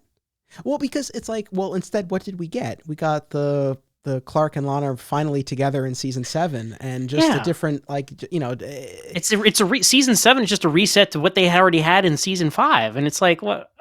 You can't go back from that. Like, if she marries Lex Luthor, you can't go back from that. So, I don't know. Yeah, no, for sure. So they handled that. There's some version of that works, but I think they fumbled that. So, yeah, I'm with you. You know, and they don't really have any real closure either. Lex and Lana. I mean, I guess he turns her into kryptonite. Right? I guess that's their closure. But Rosenbaum, I was thinking about this because I'm in season 7 now, right? And so I'm like, what is Michael Rosenbaum's and Kristen Kirk's last scene together? It's just some random. It might be when she tries to kill him in Wrath. Honestly, I'm trying to remember now, but I don't think because she's gone for all those after the writer's strike episodes, right? Right. Yep. And then she's on a TV screen, and then he's not in season 8.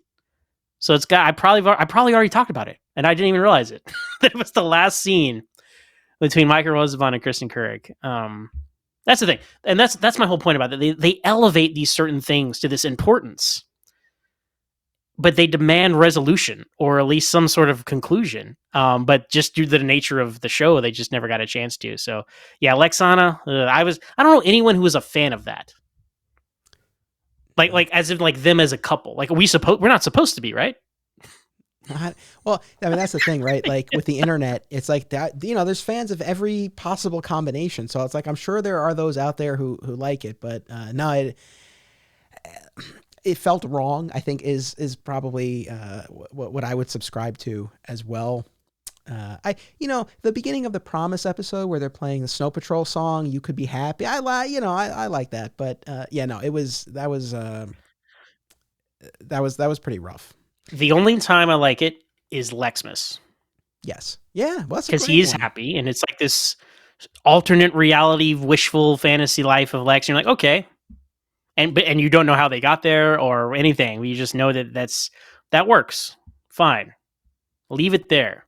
But to me, like rewatching the show, I'm going on all these tangents now, right? Sorry, but like rewatching the show, that to me, Lexmas kind of like cemented, like, oh, now I see why Lex pushed so hard for this, because that was like the best day of his life was that alternate reality where he was with Lana and everything was happy. You could be happy, Snow Patrol, yeah. and that's why he pushes so hard to get that again, right? So that's a motivation that I kind of found on a rewatch that I was like, okay. But I still don't think they should have gotten Lex. Because in even Lois and Clark comic books, like there's a Lex Lois Superman love triangle, and that's because like Lex is an egomaniac. Lois is like the most amazing woman on the earth, especially if she starts getting Superman's attention. He wants to insert himself into that situation, and that works with his mindset. But when it comes to Lex being jealous of Clark, have him be jealous of the family aspect, the community aspect, the true love in his life, not like literally his girlfriend. And I think that really just cheapens it. I don't know. So that spent a lot of time on that, but those are a lot of scattershot thoughts on Lexana. So no, it's true. I mean, it's like if you want to talk about why these two are at odds, specifically in the Smallville universe, it's like there's enough there already. And, it can be that you didn't trust me. It can be ideological about, the nature of your power and, that no one should have the power that you have. Whatever the case may be. I am the hero of the story, going back to the caves and the prophecies and all that stuff. Or if there is that jealousy, yeah, to your point, it's like make it that family unit. That's a very rich area to mine. It's like the Lana stuff, it almost felt just like perfunctory at that point. It's like, oh, another thing, between them. So, I don't disagree with that.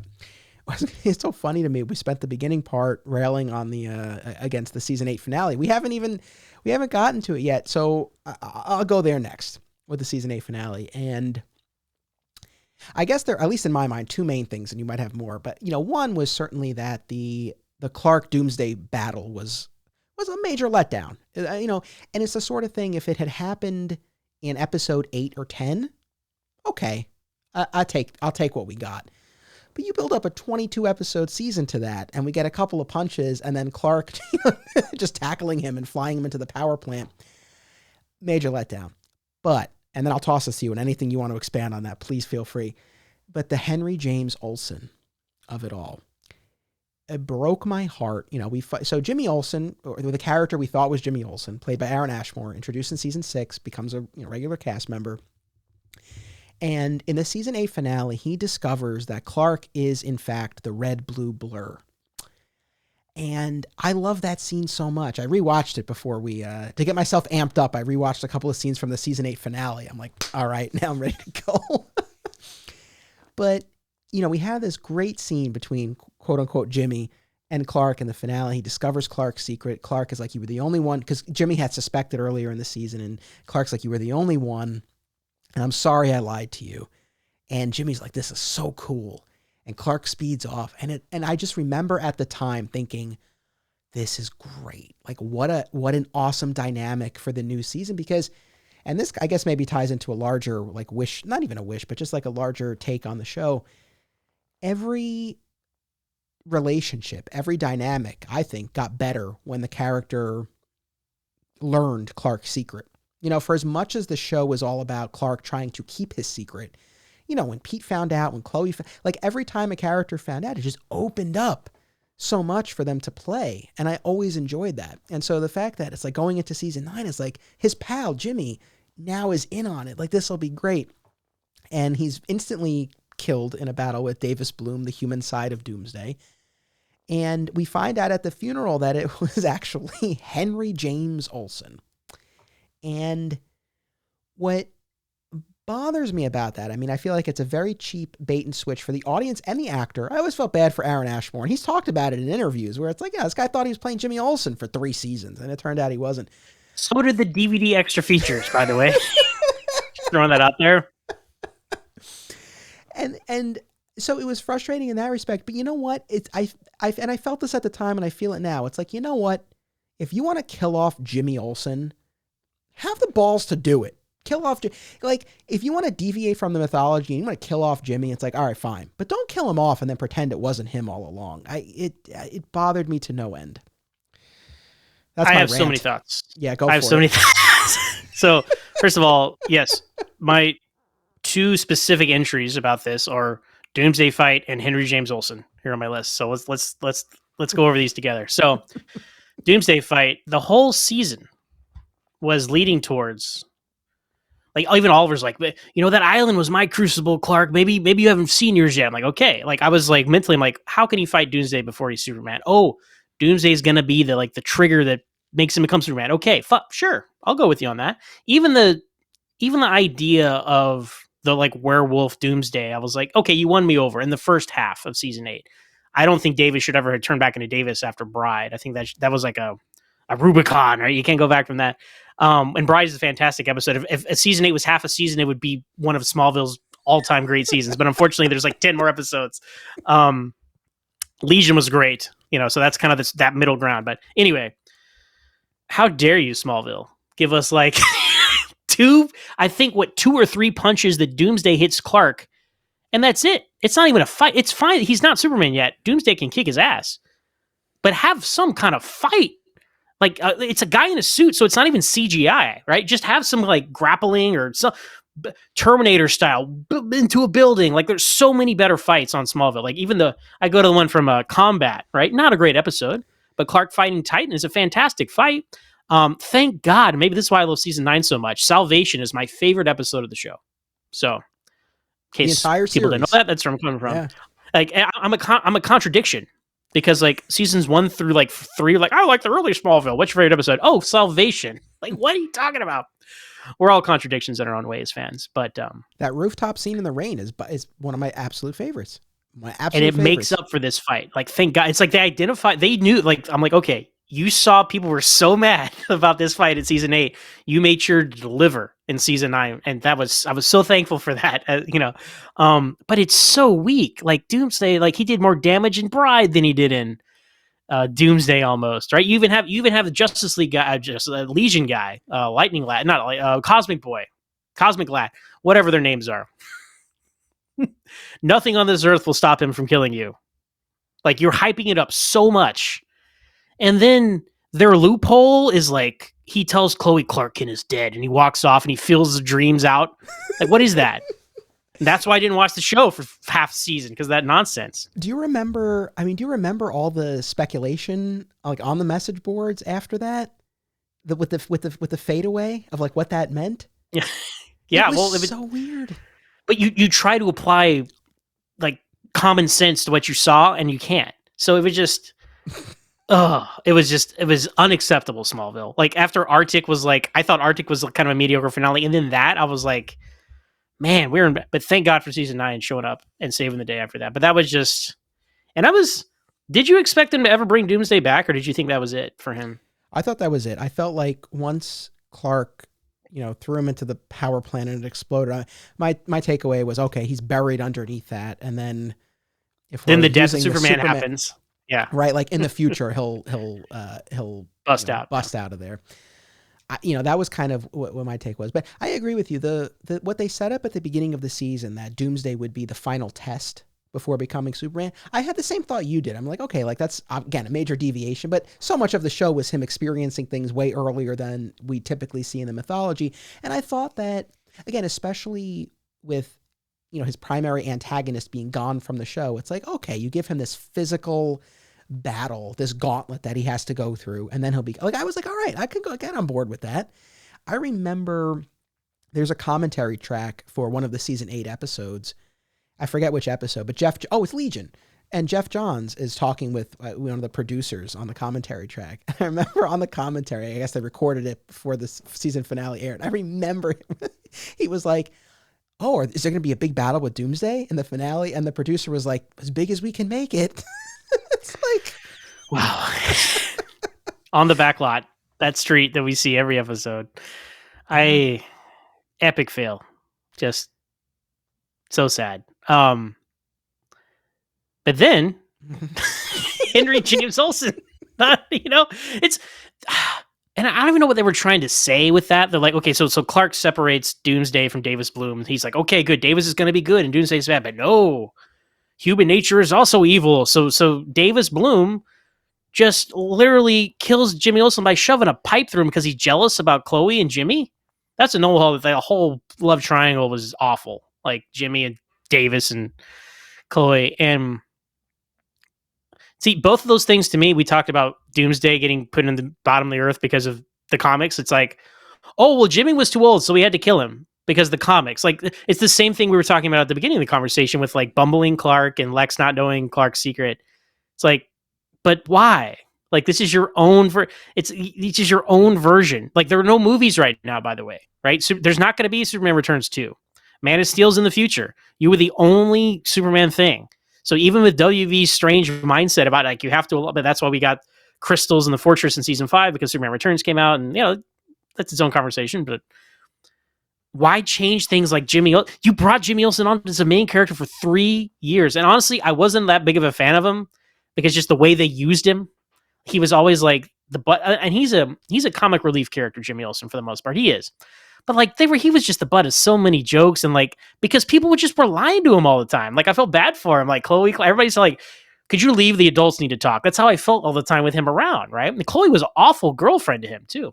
So anyway, to your point, when he finds out the secret, I'm like, "Wow, great! This is so cool!" Like he's Superman's pal. He's Jimmy Olsen. He knows the secret. This is a whole nother world of possibilities for this character moving forward for the rest of the show. I'm excited. And then 10 minutes later, he's dead. And Chloe has to give his brother a camera because are you paying attention, audience? Like, eye roll inducing. And just that is just insulting to say like, oh no, he was Henry James Olsen. What, are you kidding me? So that's a 1-2 punch the show almost did not recover for in my fandom, let me tell you. So For me too, that was, and to your point, I think season 9 was really strong, and I think again, I was so mad after that season 8 finale that had it not been for season 9, I mean, look, would I have continued watching the show? Yeah, I mean, I'd invested 8 years at that point, but season 9 turned a lot around for me. But, and also, not to be nitpicky, but like with the little brother, so it's like, oh, you must be Jimmy's little brother, Jimmy. It's like, what is this? And again, so much about this, I agree with everything you said, and so first of all, it's like, I don't know why they felt they needed to line up with the mythology where Jimmy's younger, but also it's like, well, if you felt like you needed to do that, why did you introduce a Jimmy who was a contemporary? You should have just made, I mean, I guess so that he could be Chloe's love interest, but it's like, well, you should have introduced a younger Jimmy then, if you felt that strongly about it. Hey, to your point, if there was no Chloe, they wouldn't have had to do that. I'm telling you, Chloe. This is crazy. You've completely changed my mindset. And then it's like, now Chloe is the problem of Smallville, actually. So if you just remove Chloe, so many things fall into place. I'm just going to say, just as a very quick tangent, and I'm not going to put you on the spot and ask you this, but, when I rewatched the Persona episode for your podcast, again, it was the first time I had rewatched in a while. And, in light of all of the Allison Mack news, I didn't know how it was going to be watching the show, knowing what she's done in real life. And I'd be lying if I said it didn't cross my mind while watching, but I think enough time has passed where I can look at that and separate. And I was grateful for that, because it's like, again, like you said, with the exception of, a bunch of season 10 episodes, she's in the entire series. So, that would be real tough to not be able to, get past at all. So I was relieved, I guess, that it wasn't like, oh my God, I can't watch this, because I just felt like there was enough space in between. Yeah, I'll say this on that. This always comes up whenever I talk to anybody right about this. But to your point, enough time had passed. It was also, obviously, she wasn't doing the thing she was doing with Nexium as Smallville was going on, right? I think that's a big plus, knowing that like she wasn't doing this in between episodes, right? It was all after the show. And then, separating the art from the artist, you have to do that so much these days, right? And with anything, really, sports, entertainment, right? I mean, it's unfortunate, right? But it will not kill my love for the show, right? It's only, yes, it is what it is at this point, right? So yes, and it is, and again, I'll say one more thing, I guess, it's on this low. It is very, even more so, like her actions have obviously removed her from, everyday life, right? She's not, she's off the radar as far as conventions and podcasts and all these things, right? And literally almost all the other cast members are still very active, and I've met a lot of them and gotten pictures with them and all these things, right? And she is just, it's like she's like this mosquito and amber of the past, right? It's like she will always be Chloe Sullivan from then, for better or for worse, because she's not going to be around for those things, I presume, ever. So it's a very, especially for a huge Chloe fan like myself, it's a very mixed bag of emotions. I mean, what she did was wrong, and she should be punished for it. Let's be on the record for that, right? But I'm just saying, as someone who had been a fan of her work for my entire, adult life and teenage life, it's rough, man. So, yeah, there you go. There's my thoughts on the Chloe Sullivan, Allison Mack, Nexium situation. So. No, I totally get that. So, what we were talking about Henry James Olsen, that leads to one of the other items on my list. I wish there had been more male friends for Clark. And, again, initially, right, he's best friends with Lex, although that's a different type of dynamic. Yeah. I think, with Pete Ross, that's more along the lines of what I'm speaking about. But again, he, never, I guess, got enough traction for any number of reasons. I guess that's its own conversation. I do think the Chloe aspect was a big part of it. When Clark revealed his secret to him, that, opened up some more for Pete to do, but not that much more, ultimately. And then it was almost all downhill for Pete from there. Yeah. Right? It was like Duplicity is like his best episode. And then it's like, what do you do? Like, Fast and Furious, Stride Gum. These are the things you think about when you think of Pete Ross. And it's like, they just didn't know how to write for him, and they just wrote him off the show. Which I think was always a shame. And so when they brought in Jimmy Olsen and they made him a contemporary with the other characters, I felt like that was a missed opportunity to not have them be friends, especially since we're at a point in the show where Clark and Lex are not buddies anymore. And again, like the end of season 8 set up a potentially really great new dynamic for Clark and Jimmy. So, that's one of the things on my list. I wish that, whether it was a more developed role for Pete or a reconfigured role for Jimmy or another cat, however they would have done it, it would have been cool to, I guess and that's the thing, even with Oliver, they were allies, but it wasn't the same thing as them being buddies. Yeah. Because it's like we're both heroes, and like I don't like your methods, but we're friends, and it's not the same as just I get more normal quote unquote characters, right? Sometimes like don't make Lana a kryptonite infused superhero, or whatever, like or just make her someone who lives in Smallville, right? Just Jimmy Olsen is normal people. We need those people in our lives, like as perspectives, right? For these characters, and yeah, whenever everyone's super, no one will be, right? To quote The Incredibles. To a lesser extent, you know what I mean? And not a huge tangent, but that's what I think separates, one of the things that separates Superman and Lois from the rest of the Arrowverse, where you feel like this is a town that Lois and Clark live in, and there are people there, as opposed to the rest of the Arrowverse, where everyone's on the team or they're the villain. So I think, again, having, whether it was Jimmy or Peter, another character, that would have done a lot for me. So. I get Chloe's the problem. Just remove Chloe. I think we're really onto something here. And you completely changed my worldview about Smallville. Hope you know. You might have to do another round of episodes. I think you have to rewatch the show again, but this time with this new mindset. Smallville without Chloe, and see what you come up with. Yes. Oh man, but yeah, I just and then hey, they bring it back. They bring back Aaron Ashmore to play the grown-up brother in the finale. Okay. Sure. And I remember reading, they said, oh yeah, we always knew we had to do this because he was too old. And I remember I don't know if you remember reading that quote somewhere? Yes. And that blew my mind as well. It's like, you what? Because this seemed like a complete last minute, like, hey, we're making a movie, you have to kill this character now, which happens on Arrow all the time. Yeah. So it's like, gotta kill Amanda Waller, and you can't use Deathstroke anymore, and all these things, right? So I don't know. That's so strange to me that they do this. And what are they going to bring in, a 12-year-old kid? If they got to do this, just don't bring in Jimmy Olsen until maybe season 8, right? Here's a hot take. This is not even on my list, but I'm going to bring this up. Another radical idea. Brought up the Clois thing, but now you've completely taken me off that train. What if Clark didn't meet Lois until season 8? What if Lois wasn't even a character, right, until season 8? I would be okay with that. It's funny you say that, but I kind of could be on board. It wasn't really until season 8 that I really started liking the character a lot. Prior to that, it was fun. I wasn't opposed to Lois, but I guess I liked her initial arc, well into the first 4 episodes of season 4. Bringing her back for, the successive episodes in season 4 and the next couple of seasons. Yeah, I don't know how much value she necessarily added until we got to season 8. So yeah, I would be on board with that. I would keep that 4-episode arc from season 4 maybe, but then I would be okay if she didn't come back until then.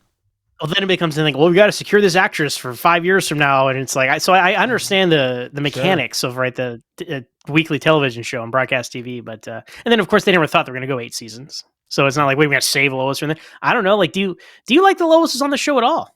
If now we're just playing hypotheticals and not even talking about our list, but like if the show was going to run 5 years, like no matter what, the 5-year plan, right? Would you have introduced Lois Lane for the young Superman show growing up in Smallville? Probably not. Yeah. Probably not. Because that's like the future. Like, now you argue, oh, well, Lex is also the future, but Lex kind of is. There's a Silver Age precedent for him being his friend in Superboy. So, I don't know. You can play this, for a show that runs 10 years with all these characters and all these other versions that you could apply to, it's just, this is where your mind goes. So, anyway. Yeah. Okay. So, is it my turn? We went with so many tangents with that because season 8 ending. Where are we now? Is your turn? My turn? I don't even know. I'll say one more quick thing, and then sure. Then it's your turn with the death of Clark Kent sort of thing. Oh yeah. Yeah, it bugged me at the time. Maybe I've softened my stance on it slightly since then. This whole idea, because I did rewatch the scene where Clark and Jimmy's final scene, right? And Clark instructs Jimmy to take Chloe to the watchtower, right? The wedding gift he never gave her. And he tells Jimmy, he's like, you have to trust Davis. And then, of course, Davis killing Jim, like the human side of Doomsday, once they're separated via black kryptonite, the fact that the human Davis was the one who had the darkness in his heart, right? I think Sam Witwer has a lot to say about that, understandably. And I think that's a problem in its own respect. But in terms of like what Clark's takeaway is, that like, I basically sent Jimmy to his death. Like I told him to trust this guy because I trusted the humanity within Doomsday and I was wrong. And now so that piece of it, it's like, okay, I can buy that. But then that his takeaway is I have to give up my human side so that I can just protect humanity as this trench coat clad vigilante. It's like, I don't know that really tracks, but all right. It's also the whole like, oh, I experienced tragedy, so now I'm going to leave everyone I love and quit what I'm doing for a while. Like, I hate that trope. Yeah. And they go to it a lot of times in just superhero stories in general. Yeah, that doesn't track, does it? Yeah, I don't. It's like it tracks to a point, but then I don't know. I don't know that his ultimate, path at that point really does. But anyway, what's next on your list? So going back to season 4, no playing football.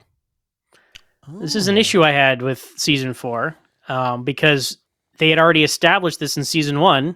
Thought did a good job. It was an early episode, not the greatest episode, hothead, but I feel like they covered this ground. He tried it for the football team. He tried to be cool and normal. It's not his thing. You know what, kids?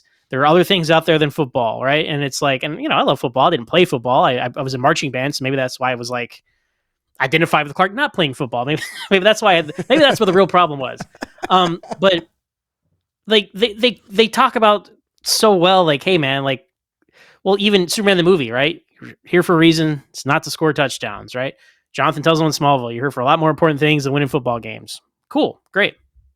But then season 4 comes along, and Clark, who has expressed no interest in playing football since the beginning of season 1, is like, I want to be cool. I'm gonna play football, Dad, and just to add conflict. And it's like, I don't know. I would never. I'm not as against it now as I was at the time. I think rewatching it, I was like, okay, fine. And there is a precedent for it in the comics, right? But I just don't think Clark should be playing sports because he's, it's really unfair advantage.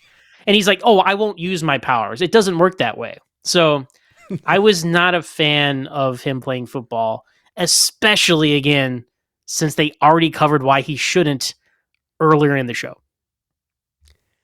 I think that's fair, and again, it's interesting with the comics, right? Because in the modern post-crisis comics, yes, he is this football star, and Clark is, much more generally in Smallville and Metropolis, he's more competent and accomplished, right? That is a departure from pre-crisis. So I didn't object to it so much, although I agree with you. This whole idea of like, well, I won't use my powers. It's like, all right. I guess it's funny. In retrospect, I kind of like it because, seasons 2 and 3 in particular were like, heavier, and 3 in particular, was dark, and then we're heading into dark territory. So I kind of like the idea of like the lighter season 4, and I felt like the football played into it. Plus, we got the great recruit episode where he goes to Met U for the, to be recruited, and we get Chris Carmack from the OC, and we get the Simple Plan song at the end where he's looking at the football field. Why did this happen to me? And that's the funny thing, because it's like I think back to watching that in high school, and it's like, oh, I loved it. I don't know if I went back to it now, like you have for your podcast. It's like, yeah, I don't know. Maybe I would feel the same. Yeah, the Boulevard of Broken Dreams song, right, from Jinx, and he's in the locker room like, man, this is my jam, man. Like it's some moody, angsty teenager. You're like, this is my life, man. Like get some perspective, kid. But it's just the songs, man. I mean, that was so much of that didn't in the show. But I follow you. They did, but yeah, the football does spill over into season 5 too, right? For the or does it? No, I guess it doesn't because he quits. Because you're right. That's recruited season 4. Yeah. That's not even season. That's done and done with. Yeah. Okay. Yeah. Superman and Lois, he plays baseball or doesn't play baseball. He doesn't play baseball. Yeah. Yeah. That was a sport he wanted to play, but yeah. Yeah. There you go. Superman and Lois doing it right. I know. It's funny. Maybe I should say this off mic, but I love Superman and Lois so much. And I just did an episode on it. last week. And, as I'm watching, and look, as of this recording, I've watched 15 episodes of Superman and Lois versus over 200 of Smallville. So it's not really fair, but I'm watching it. It's like, Smallville is first in my heart. I watch Superman and Lois and I'm like, it's so good. I won't make any final determinations as to which is better until both series have concluded, but I don't know.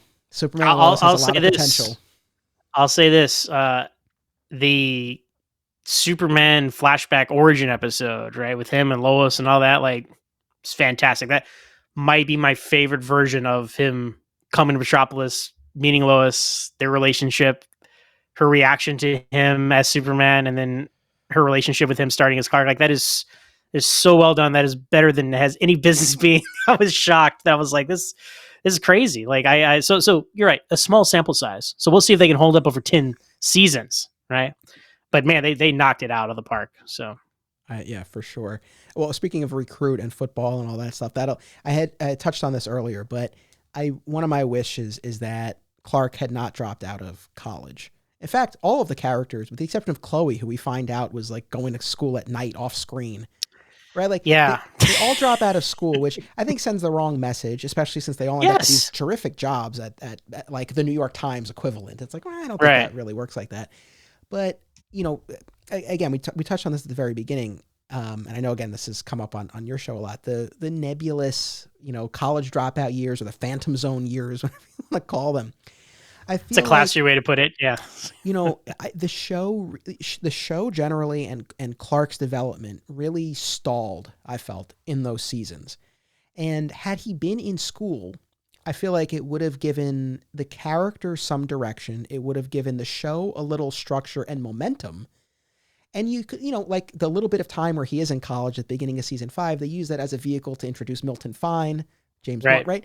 So it's like, you can do things with him in college. You can introduce Lori Lamaris or other characters. And it's not like he's got to be, you got to see him in a lecture hall every episode, but it bothered me for a variety of reasons that he just dropped out and stayed dropped out for 2.5 seasons until he starts work at the Daily Planet. So I wish at least Clark, the rest of the characters I could sort of take or leave, but I feel like that would have given the Phantom Zone years a better identity than what they have. No, you make a couple of great points there about just, first of all, like, encourage kids to get in school and stay in school and seek higher education, right? I mean, that's a good thing, right? And also just the part of so much drama can be mined from, like, oh, I have to be at class, but I have to go save someone. Like, even high school years, they wasted that. Like, Clark, there was that Redux, the one episode in season 2 when they had the new principal was mad at him for being tardy all the time, right? It's the only time he ever had to, like, have any kind of conflict where it's like, you have this built in, like, balancing your, like, everyday responsibilities with trying to be a superhero and saving people. Like, okay, you kind of missed it in high school, but you could do it in college. Have a professor, like, have, and to your point, friends, right? Expanded cast. To my point earlier about expanding the universe, like, college people have phases of the show, right? Not people just hang around forever, but like, hey, you meet some new people. A Kenny Braverman, right? Somebody who was from Smallville. Yes. I've heard you talk about him a lot on the podcast. You're a Kenny Braverman guy. So, oh my God, why is he not on the show? So much untapped potential with Kenny Braverman. It drives me nuts. Anyway. How is he not on Smallville? They're making up characters every week. When are we going to get Kenny Braverman? You could have a good professor or a bad professor. Like, you could do so many things, right? Carter Hall comes in as a guest speaker one week. Like, you could use that to bring in people and don't have him go to Central Kansas A&M, right? Have him go to Metropolis. Move everyone to Metropolis, but Clark, who can do super speed, can go back to Smallville, and you can still call it Smallville because it's, it's Lois's nickname for Clark. I mean, that's where the show started. Like, it's about the characters from there. Like, the excuse of having to keep it in Smallville because that was the name of the show was kind of weak. Like, anyway, but no, I absolutely agree with you. Like, that would have to be building towards something during those years would have made you feel like there was some progress being made. But again, they're a victim of their own success because they're like, is this going to be the last season? No. Oh, okay. Is this going to be the last season? No. Okay. Is this going to be? And that continues for the last half of the show.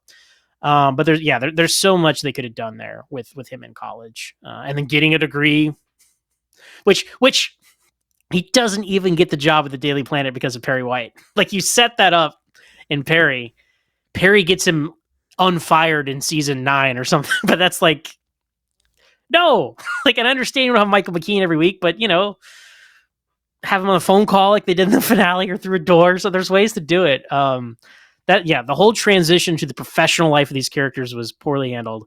And side note, ridiculous that they were driving 3 hours back and forth to Metropolis, living in Smallville. That's insane. So Yeah. I know. Well, yeah. I mean, I think I had that on my list there about the shrinking distance between Smallville and Metropolis. At the beginning of the show, yeah, it's like hours away, and then like later on, they're commuting back and forth like it's clearly not taking them as long as they had previously established. We are coming up on 2 hours. As you know, my episodes tend to go long. I don't want to monopolize your time, though. Do you want to just do like a quick lightning round to finish, or do you want to keep going as we have been? I'm good either way. Let's keep going. That's all fine. Right. Let's see. I blocked out this time. Okay. So I listen, and this I appreciate the offer. If I had something else to be at, I would tap out, but I'm good. So right. I can't tell you how fun this has been. And look, I know you talk Smallville every week, so this might be like, all right, but talking about it like this is a little different though, because usually like these are tangents that I have when I'm going through an episode. This is just we're just going for it here. So all right, cool. All right. I think so. I think that's the thing about the college. So what do you have next? So this will be the last thing on my list, but I do have some alternates, and then of course I know your list was longer than mine, so we can go through that. But no witches or stones of power. Yep. I did not like how they did the formation of the crystal to the Fortress of Solitude. Needlessly convoluted. Much like the caves, right? When were these put here? Why is KRYPTONITE guarding them? Why are there symbols everywhere? And to your point about Kryptonians being on Earth, like this is all just convolutes everything. And it's a fetch quest because it's like a video game because they got to extend everything. If the ship turned on and said, here's a disc, go build a fortress, the show would be over in season 1. So they have to extend this stuff, right? So I would say, I don't know how you extend that out, but that's another reason season 4 is weak to me because it was not very well thought out and did not even make sense at the end. And then killing Jane Seymour releases a meteor shower for some reason. That doesn't make any sense. That then 2 of Zod's soldiers come in a spaceship with as well as Brainiac. Somehow those are connected. Those dots were never connected on this show. And if you sit and you analyze the show like I do, trying to make sense of everything, it's kind of frustrating. So I just have him find a crystal and build the fortress. Don't do a whole fetch quest of a season with it. That's basically where I am with it. I'm with you. It's funny too. I've spent a lot of time on the show, going through the various tellings of the origin. And it's always so funny, how each one handles him learning where he's from. Because, you look at Zack Snyder's Man of Steel, right? And he's on this quest, right? He's like looking for answers until he finally stumbles upon his spaceship, right? And he gets some clarity. Superman, the animated series, his parents show him the rocket, the little disc opens up, and he gets the message from Jor-El and Lara. He's got everything he needs. Like, he's good to go. So, there's such a range here. And, like you said, I think they had to fill a season, and this is what they came up with. But hey, I don't know. Again, everything, what we've learned, like everything has its fans, but I can't imagine there are like a ton of fans of the Witch arc. That was some rough stuff. Though I will say, and I'm sure you've listened, the commentary for, is it the spell or Bound? Yeah. Which Spell, yeah, is like that kind of redeemed the episode for me. I'm like, all right, this is pretty good. That's true. I mean, the thing, like, tying in the stones of power with like the witching and possession, like makes it what maybe if it was just like, here are some things you have to assemble to make, but then to throw that in too, just really sunk it for me. Yes. And in the season of Magic, they don't even take advantage of Mr. Mxyzptlk being Magic, like, and involved with this stuff. Like he's in an episode and that's like, that's it. And that's a miss as far as interpreting characters, right? But all these, this is why season 4, I don't know, season 4, we'll see, right? Season 4 right now is at the lowest on my rankings. Season 6 and 7 though, I don't know, they're getting a run for their money. We'll see. But that's its own conversation. But I would have changed how he built the fortress. Is basically this is what this bullet point is. I gotcha. It's funny. I'd be curious to know where 10 ultimately lands for you, because I feel like for myself, I loved the premiere. I loved Lazarus. I loved when we got the red leather jacket. I loved Homecoming. The finale had its moments, but I feel like that colored a lot of, like, there were some real highs, but I feel like that gave me a higher impression of the season than the individual episodes as a whole warranted. Yeah, and it's not how you start, it's how you finish, right? So that finale, if you're like really torn on it, you're like, eh. I think consistently season 9 is much better. Although I think the highs of season 10 are extremely high. Like you said, the Lazarus, Homecoming. You know, a lot of people think that's the best episode of the show. It's definitely in my top 5. The alternate universe stuff is fantastic. Kent and Luther. I mean, bringing back John Glover and John Schneider, and Annette O'Toole comes back. Like, you bring back so many of these characters and faces. Michael Rosenbaum, of course, in the finale, that the people you've missed for years. Booster is fantastic. Yes. Yeah. So yeah, I mean, it's like a kind of a zigzag in season 10. So I'm looking forward to it. And then you have episodes like ISIS. So okay, we'll get there. That's a perfect segue. And I'm gonna, while I do have a longer list, there are a few that either I can skip or I'll do like a lightning round sort of thing. But okay, sure. One of the things on my list, ISIS and then Harvest was the one right after that, right? Like the Children of the Corn. Oh, I don't mind that one because of Baby Clone Lex, but a lot of people don't like Harvest. All right, fair enough. What bothered me, I don't care for the majority of either of those episodes, but I love, ISIS ends, of course, with Clark revealing to Lois that he is the Blur, which she knows, but he reveals this. It's a sweet scene. It was, a key moment for them. And then the next episode ends with them consummating their relationship, so that's another big step. But what really bothered me a lot was that he tells her he's the Blur at the end of ISIS, and then at the beginning of Harvest, they're in the car, and they've clearly had a lengthy conversation about his Kryptonian origin. Because we begin the episode where she's like asking him about different things, and she's like, was that Kryptonian? He's like, yeah. It's like, we got these two, in my opinion, lame episodes. I would have taken a whole episode where you just had a conversation about everything that's gone on over the years. It's like, you save this pivotal, like this key conversation between them. It happens in between episodes. It's like, you couldn't have like redirected some real estate for that. That bothered me. Yeah, I always want more of those kinds of conversations too. Like, it's like with Lana, Chloe, whoever, right? When they find out a secret, be like, hey, so the tornado, that was you with the truck, right? Or, it's like, those are the conversations you want to hear. And I do remember that. I think she asked about the spaceship that they found. He's like, no, that was my cousin's. Right. So Yes. that's good stuff. So yeah, more of that. Yeah. All right. I'll do a few real quick. Let's see. Because I think we actually got through most. Let me say one. The one I had one, like a couple of like, oh yeah, if it please. comes up and hasn't come up, yeah. Characters. I mean, you mentioned, I mentioned Kenny Braverman. I know you're a big fan of him, but Mon-El, such an obvious character to bring onto Smallville. I was shocked they never brought him on. I mean, there was a lot of speculation way back in Visitor. Remember that season 2 episode where the kid Cyrus and Clark thinks he's Kryptonian. People are like, oh, is he going to be Mon-El? No, that was a complete bait and switch. But you're looking for characters to bring in. That's a very obvious character, I think, to bring in. Just he's a Daxamite. That's right. So look at that. Look at that pull. I think only because of Supergirl do I remember that off the top of my head. But I was not a big fan of Mon-El on Supergirl. I'm just saying.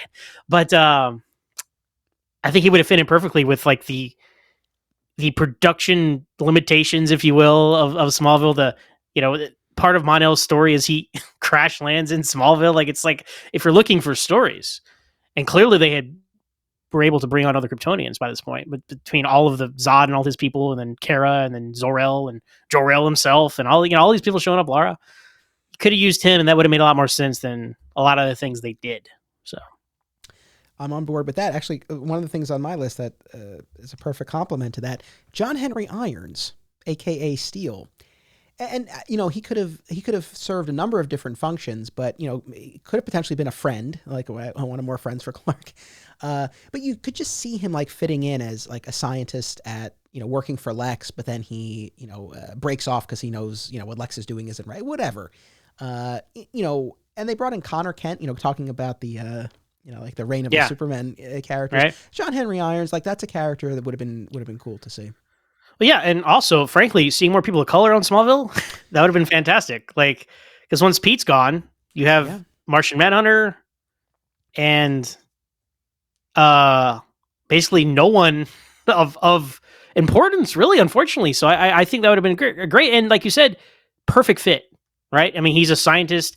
He has a mech suit or something at some point, and then he flies off, and there you go. So that's another character. That's a great call that, like, totally could have fit. Like, they could have pulled it off fine. He doesn't need to be Steel with the cape and the S on his chest. He can just have a robotic suit or a proto-robotics, a Mark I, if you will, for Iron Man. Have him help Clark out and join up with Oliver, and then he's out there doing missions or whatever. But bringing him in through Lex's world is the animated series did that, I believe.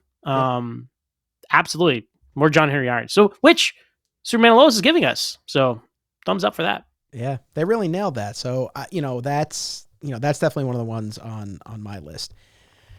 Let's see. Again, I'll try to do a couple real quick. After Jonathan dies, and the scene where Jonathan dies, there are no words exchanged. He just has these, meaningful looks to Martha and to Clark before he passes, and it is impactful.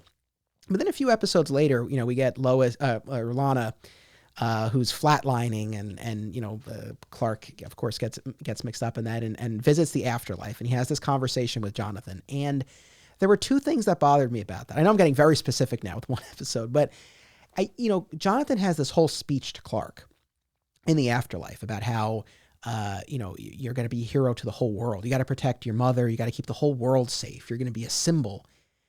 And you could argue, well, okay, Jonathan has achieved this clarity now that he's on the other side and he sees a bigger picture. But I wish that those words had come before he died, either in Clark's arms before he passed or at some other point or in a memory or something like that.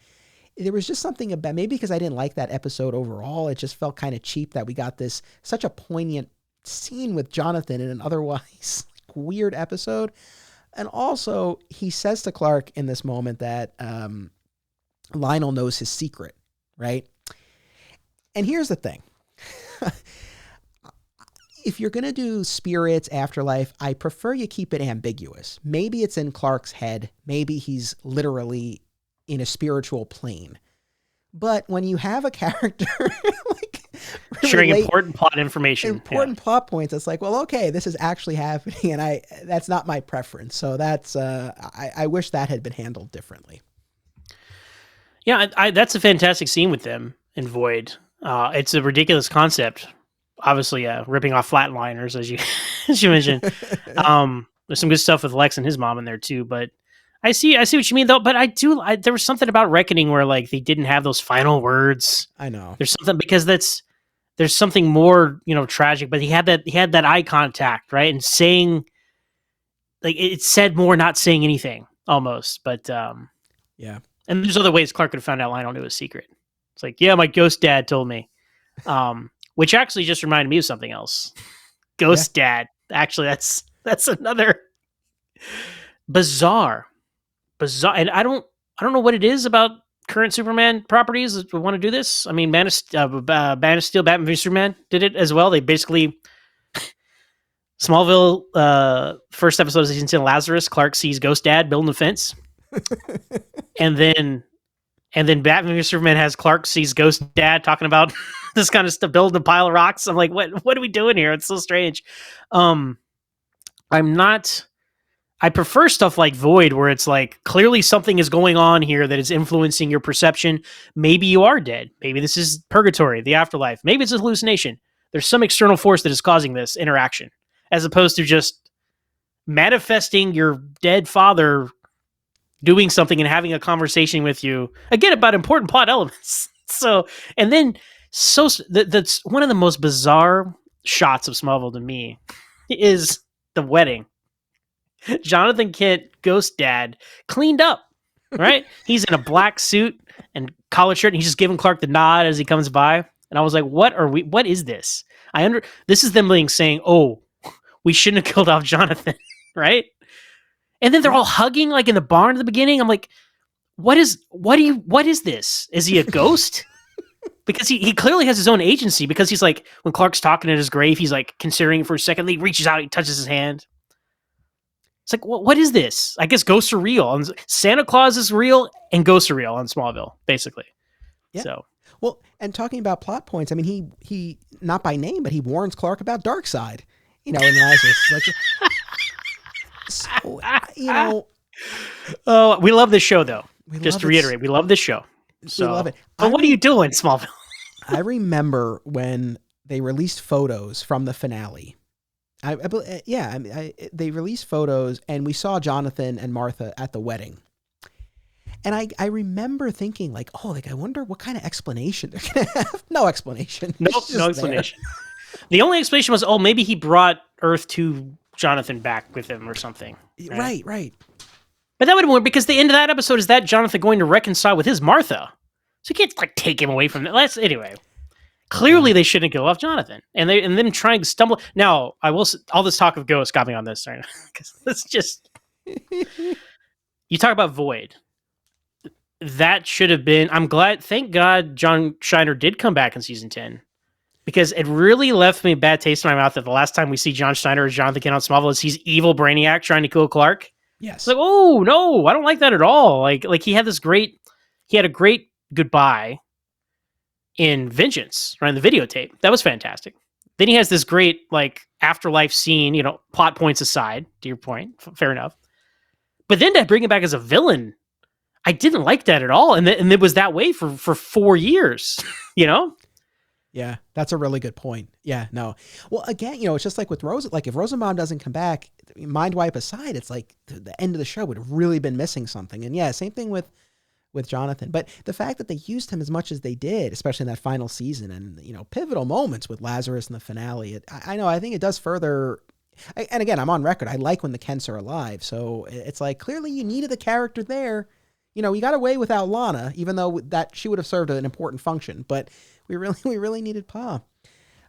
One big picture thing, I know, of course, we talked about how we wished, Tom Welling had been in the costume properly.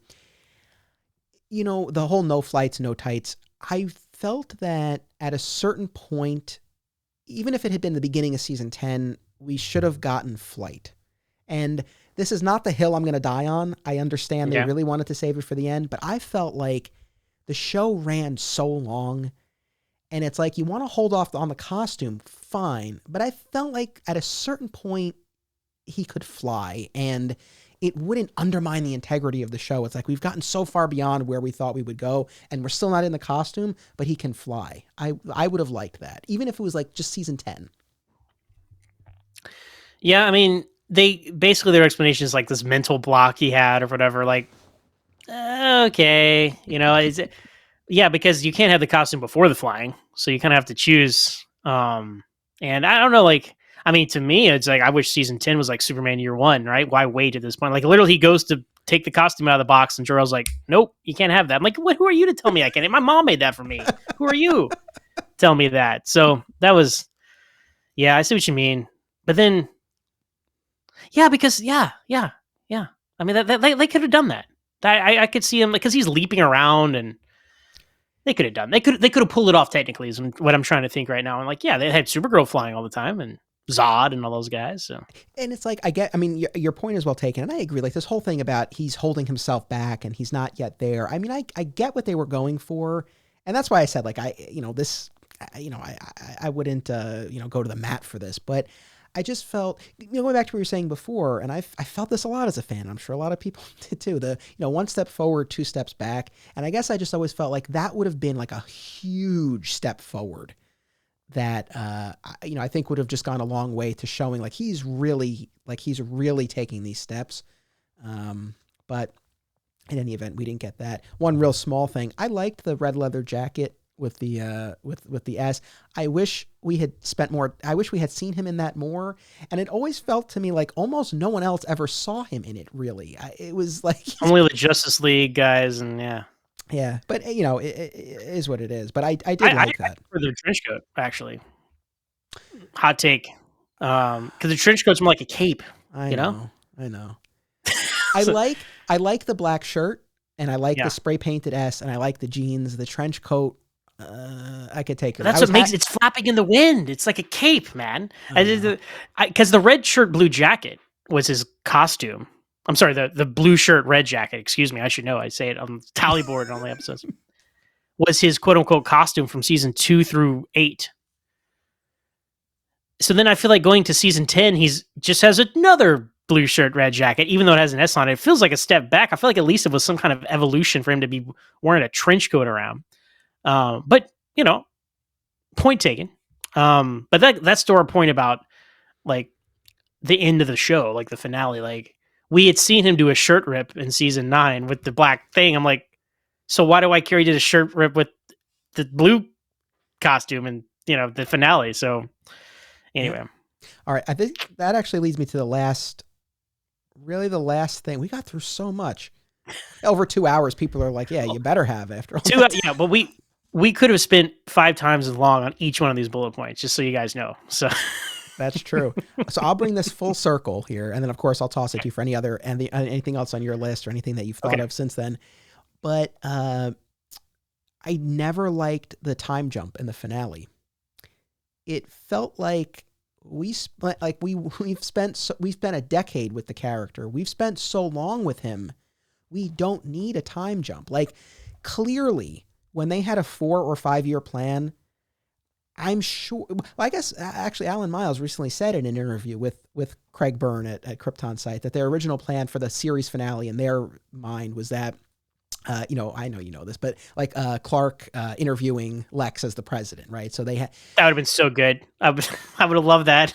It would have been amazing. But it's like, I'm sure there would have been again, if they had done 4 or 5 years, there would have been that time jump there, and that would have made sense, I think, in that context. But it just felt like we spent, I don't know, other than letting Aaron Ashmore come back and play little Jimmy grown up, I don't know what that added. And you get to see Lex, on the TV screen as the still confused blank slate president. Elected the wrong year, by the way. We all remember the 2018 election, right? What are you doing? He looked like he hadn't met, well, there's that, but he looked like he hadn't made any new memories. And he still looked like a blank slate. I remember because, I got a lot of friends who like Superman and stopped watching the show. And I was like, oh, well, hey, how did it? I'm like, well, oh, look here, let me share this scene with you. This is the last scene of the show. And they looked at it like, is that real? Like, did some fan do that? Because it's Lex on the TV feels like it's something you'd see like in a fan edit or something, yes. Right? So I know what you're saying. There is really, okay, I haven't really thought of it this way, but you're right. He doesn't have any real intention. He's just kind of just there. I wasn't looking for that. But maybe next time I'll see what I think of it. But no, you're right. Why do we jump 7 years in the future? It's like, the little touch of like Lois and Clark, they never get married. Like it's always on their to-do list. I actually didn't mind that. I'm like, all right, that's kind of cute. But other than that, it's like just to show, but it's like, I don't know. It's like, I feel like the purpose of a time jump is to show you how far characters have come since last time you saw them. But the show hasn't run that long, to your point. Yes. We don't need that. And if it had been the next day or the next week and he and Lois had that little scene on the stairs and then he did the shirt rip, you wouldn't have felt like, oh, like, I feel like, we missed something in between. It's like, no, like that's what he should be doing. That's how far he got. I just never got that. I didn't like that. Well, that actually reminds me. No, that reminds me of just thinking of him, Clark Kent at the planet. Glasses. Okay. Mm-hmm. Definitely shouldn't have started wearing glasses. I'll give you till season 8 when he gets the job at the Daily Planet. Must have been wearing glasses then. No excuse. I guess Tom Welling didn't think they were cool. I mean, I'm pretty sure that's probably what it was. No ties, no flights, and no glasses. You might as well add that to it, right? Because he would, like, once a year, he'd give you a little bit. He'd be like, okay, I'll wear this in this alternate universe, or I'm nearsighted, or something like, some excuse, right? Yeah. But then, like, I think it's like the last 4 or 5 episodes, he's wearing glasses. I'm like, this should have been seasoned. This whole, like, you need to build a secret identity for yourself should have been the whole season 10, much less season 8 when you're working at the Daily Planet. Like, it's bad enough that Clark Kent has pictures of himself all over the front page of the Daily Planet for years, and Smallville, Torch, the Ledger, and all that without glasses on. He needs to be wearing glasses. Take it a step further, season 3, when they gave him glasses the first time, just make those permanent. He's got glasses from now on. But Smallville wasn't like that. Arrow was like, Arrow evolved. Like, Arrow getting a mask blew my mind. I was like, oh, you can change things during your show? Like, I didn't know you could do this. Is this allowed? Like him getting a mask halfway through season 2 was a revelation to someone who watched Smallville for 10 years. But Clark like didn't get glasses to the last few episodes. And I gotta say, like the glasses he actually does get at the end of season 10 are a little smaller than the ones we see in Apocalypse and a couple other times. And I don't know why. I guess again, I go to Tom Welling trying not to be not cool, I think. But I agree. I mean, I really, or unless it was like a CW thing, like, oh, he. But when he does go blur stuff, he can take the glasses off. Like that is, if you're not going to wear a costume, you better wear some glasses. Do you know, Tom? I mean, come on. It's like everything was so perfect for like the Daily Planet status quo there. So much of it was perfect, except for like you see all the shots of them, like, Tom Welling and Erica Durant's at the desk and all the promo shots. So perfect, except he's not wearing glasses. Like, just put some glasses on. You talking about season 10 there at the end made me think of that, because I think he wears the glasses more than any other episode, like at the wedding. And he doesn't wear it at the wedding. That's a huge problem. But when they're at the Daily Planet researching Apocalypse, he's wearing glasses. Yeah. But you're not wearing them at your wedding? Who are these people at the wedding? Gosh. Okay. Now I'm thinking of so many more things now. I was actually thinking about that earlier today. I was thinking it didn't make it on the list, but I was thinking about the wedding. The glasses thing bugged me, but more so it was just like, who are all these people? You never interact with anyone else. And the thing that's our point earlier about the building the supporting characters over the years. Absolutely. And if they had just kept it to the immediate cast who knew the secret, then that solves two problems, right? Because then it's not like, oh, who are all these people? And it's believable he's not wearing his glasses. They all know his secret. So yeah, that too was, yeah, I'm with you on that. Yeah, he should have been wearing the glasses. I know it is funny. It's like the sky is falling and he's like, I wear my glasses. Like, gotta be Clark Kent. Can't give up that secret identity. That reminds me too, like the Justice League is not in so much of the end of the show. Like they're just, like, not, I don't know, like, because they set up in Prophecy, they set up the Injustice League, and they're like, here's all the Justice League members. They're passing out the pictures, and like, oh, is this going to be? No, it's not. So what was that for? You knew you were ending the show. Like, that was a very odd play, and I wish they wouldn't have done that, because the last time, that's Salvation, my favorite episode, you see all the Justice League on the screens. It feels like a organic payoff to this expanded universe they've been setting up all this time, as opposed to the finale, which just feels very disjointed for many of the ways we're talking about. So, there you go. Do you have any more though? Because I have a question. I want to have a last question for you when you're done. So just let me know if you have any more. Actually, one last thing, that's just because that sparked me thinking about it. The episode Subterranean that ends with Lex, going through his lab and all the meteor freaks he's been working on. And it's like, oh, he's building an army. Doesn't go anywhere. No, and then the whole super soldier thing at the end of season 6. Right. They get flooded and that's it. I'm like, what happened to the Justice League versus the level 33.1? They don't have the budget for that. I know, but it's like, but then don't tease it. I think that is now officially it on my list. What was your question? Well, this might surprise people, but I don't want to ask you what you think about it. I am glad that they were not able to use Batman or Wonder Woman. Yes. Oh my! No, is that a hot take? Or no, I agree. Tell me why. I think we're probably on the same page. Well, literally everything else he had done, and it's like some things are like just save that for the future. Like not saying that all these other things aren't sacred like that is, but like the DC Trinity, like leave that out there for him to experience at some point. I just feel like it would have been so.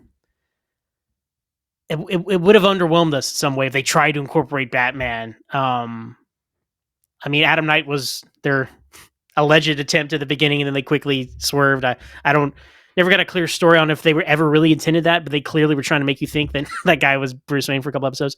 And then, obviously, Green Arrow is their answer to Batman. So at that point, Batman would even feel redundant, because it's like the world's finest is Clark and Green Arrow over here. So for all those reasons, for all of WB's ridiculous restrictions they put on this show, I actually am glad that they were like, you cannot use these two characters, because they would have, and then who knows what would have happened. So it's funny, that was on my list, but I was like, for time, I'll skip it. But I'm glad you brought it up. It is a great point, because it is one of those things that a lot of people, I think, do wish for. Oh, it was Batman, Wonder Woman. I guess I mean I wasn't thinking about the fact that like it saves one thing for him to experience in the future. That's a great reason. I'm on board with that. The thing that I always thought of, and this doesn't apply so much to Wonder Woman, but with Batman, to your point, I feel like we saw basically everything they would have done with Batman with Oliver, right down to them on the rooftop with the gargoyle. It's like, I don't know what they probably would have cast Justin Hartley. It's like, I don't know how much else they would have done differently. So I never felt like, oh man, I wish I could have seen their Batman. I never felt we missed anything. We were getting our fix of that. And you know what? In a world where Batman has taken over everything, every Flash movie, every animated film, it's just, and I love Batman, right? I love Batman. He's one of my favorite characters. But I'm like, it's nice for there just not to be Batman for once. It's just like there's no Batman on Earth 167. Okay, so that's great. I love it, and I love Batman, but just give me some time away from Batman because he is he's taken over as the most popular character on DC. Fair enough, right now. But if you want Batman, there's literally everywhere else you can go. You can find him. We don't need him on Smallville too. So, and it's funny to play the what if. If we hadn't gotten Green Arrow on Smallville, would Arrow exist? And no. Would it have been as successful? Probably not. No, I mean, I think Green Arrow being on Smallville brought him into the more pop culture of general audience pop culture. I mean, I know Smallville season 6, it wasn't at the zenith of seasons 2 and 3, which is probably the peak of Smallville's pop culture imprint, probably. But great, that brought awareness to a character that people who were like, that's the thing about Green Arrow. He literally was a ripoff Batman. Like, he was invented as a ripoff of Batman. So I don't mind that he's like the Batman proxy. Like, that to me, that's great. It's leading into the fact of what he is. But no, there's no way they greenlight a Green Arrow show to follow up Smallville if Green Arrow hadn't been a main character on Smallville for 3 years. And at the time, I was disappointed it wasn't Justin Hartley in that universe, but I guess it worked out, right? Because this is its own whole universe, and that's its own podcast. We have another podcast sometime about if there's a Smallville verse, if you will, instead of an Arrowverse, right? Yes. Yeah, that's very true. Well, listen, I really can't tell you how much fun I had doing this, and I hope we got very specific. I hope your listeners like Smallville.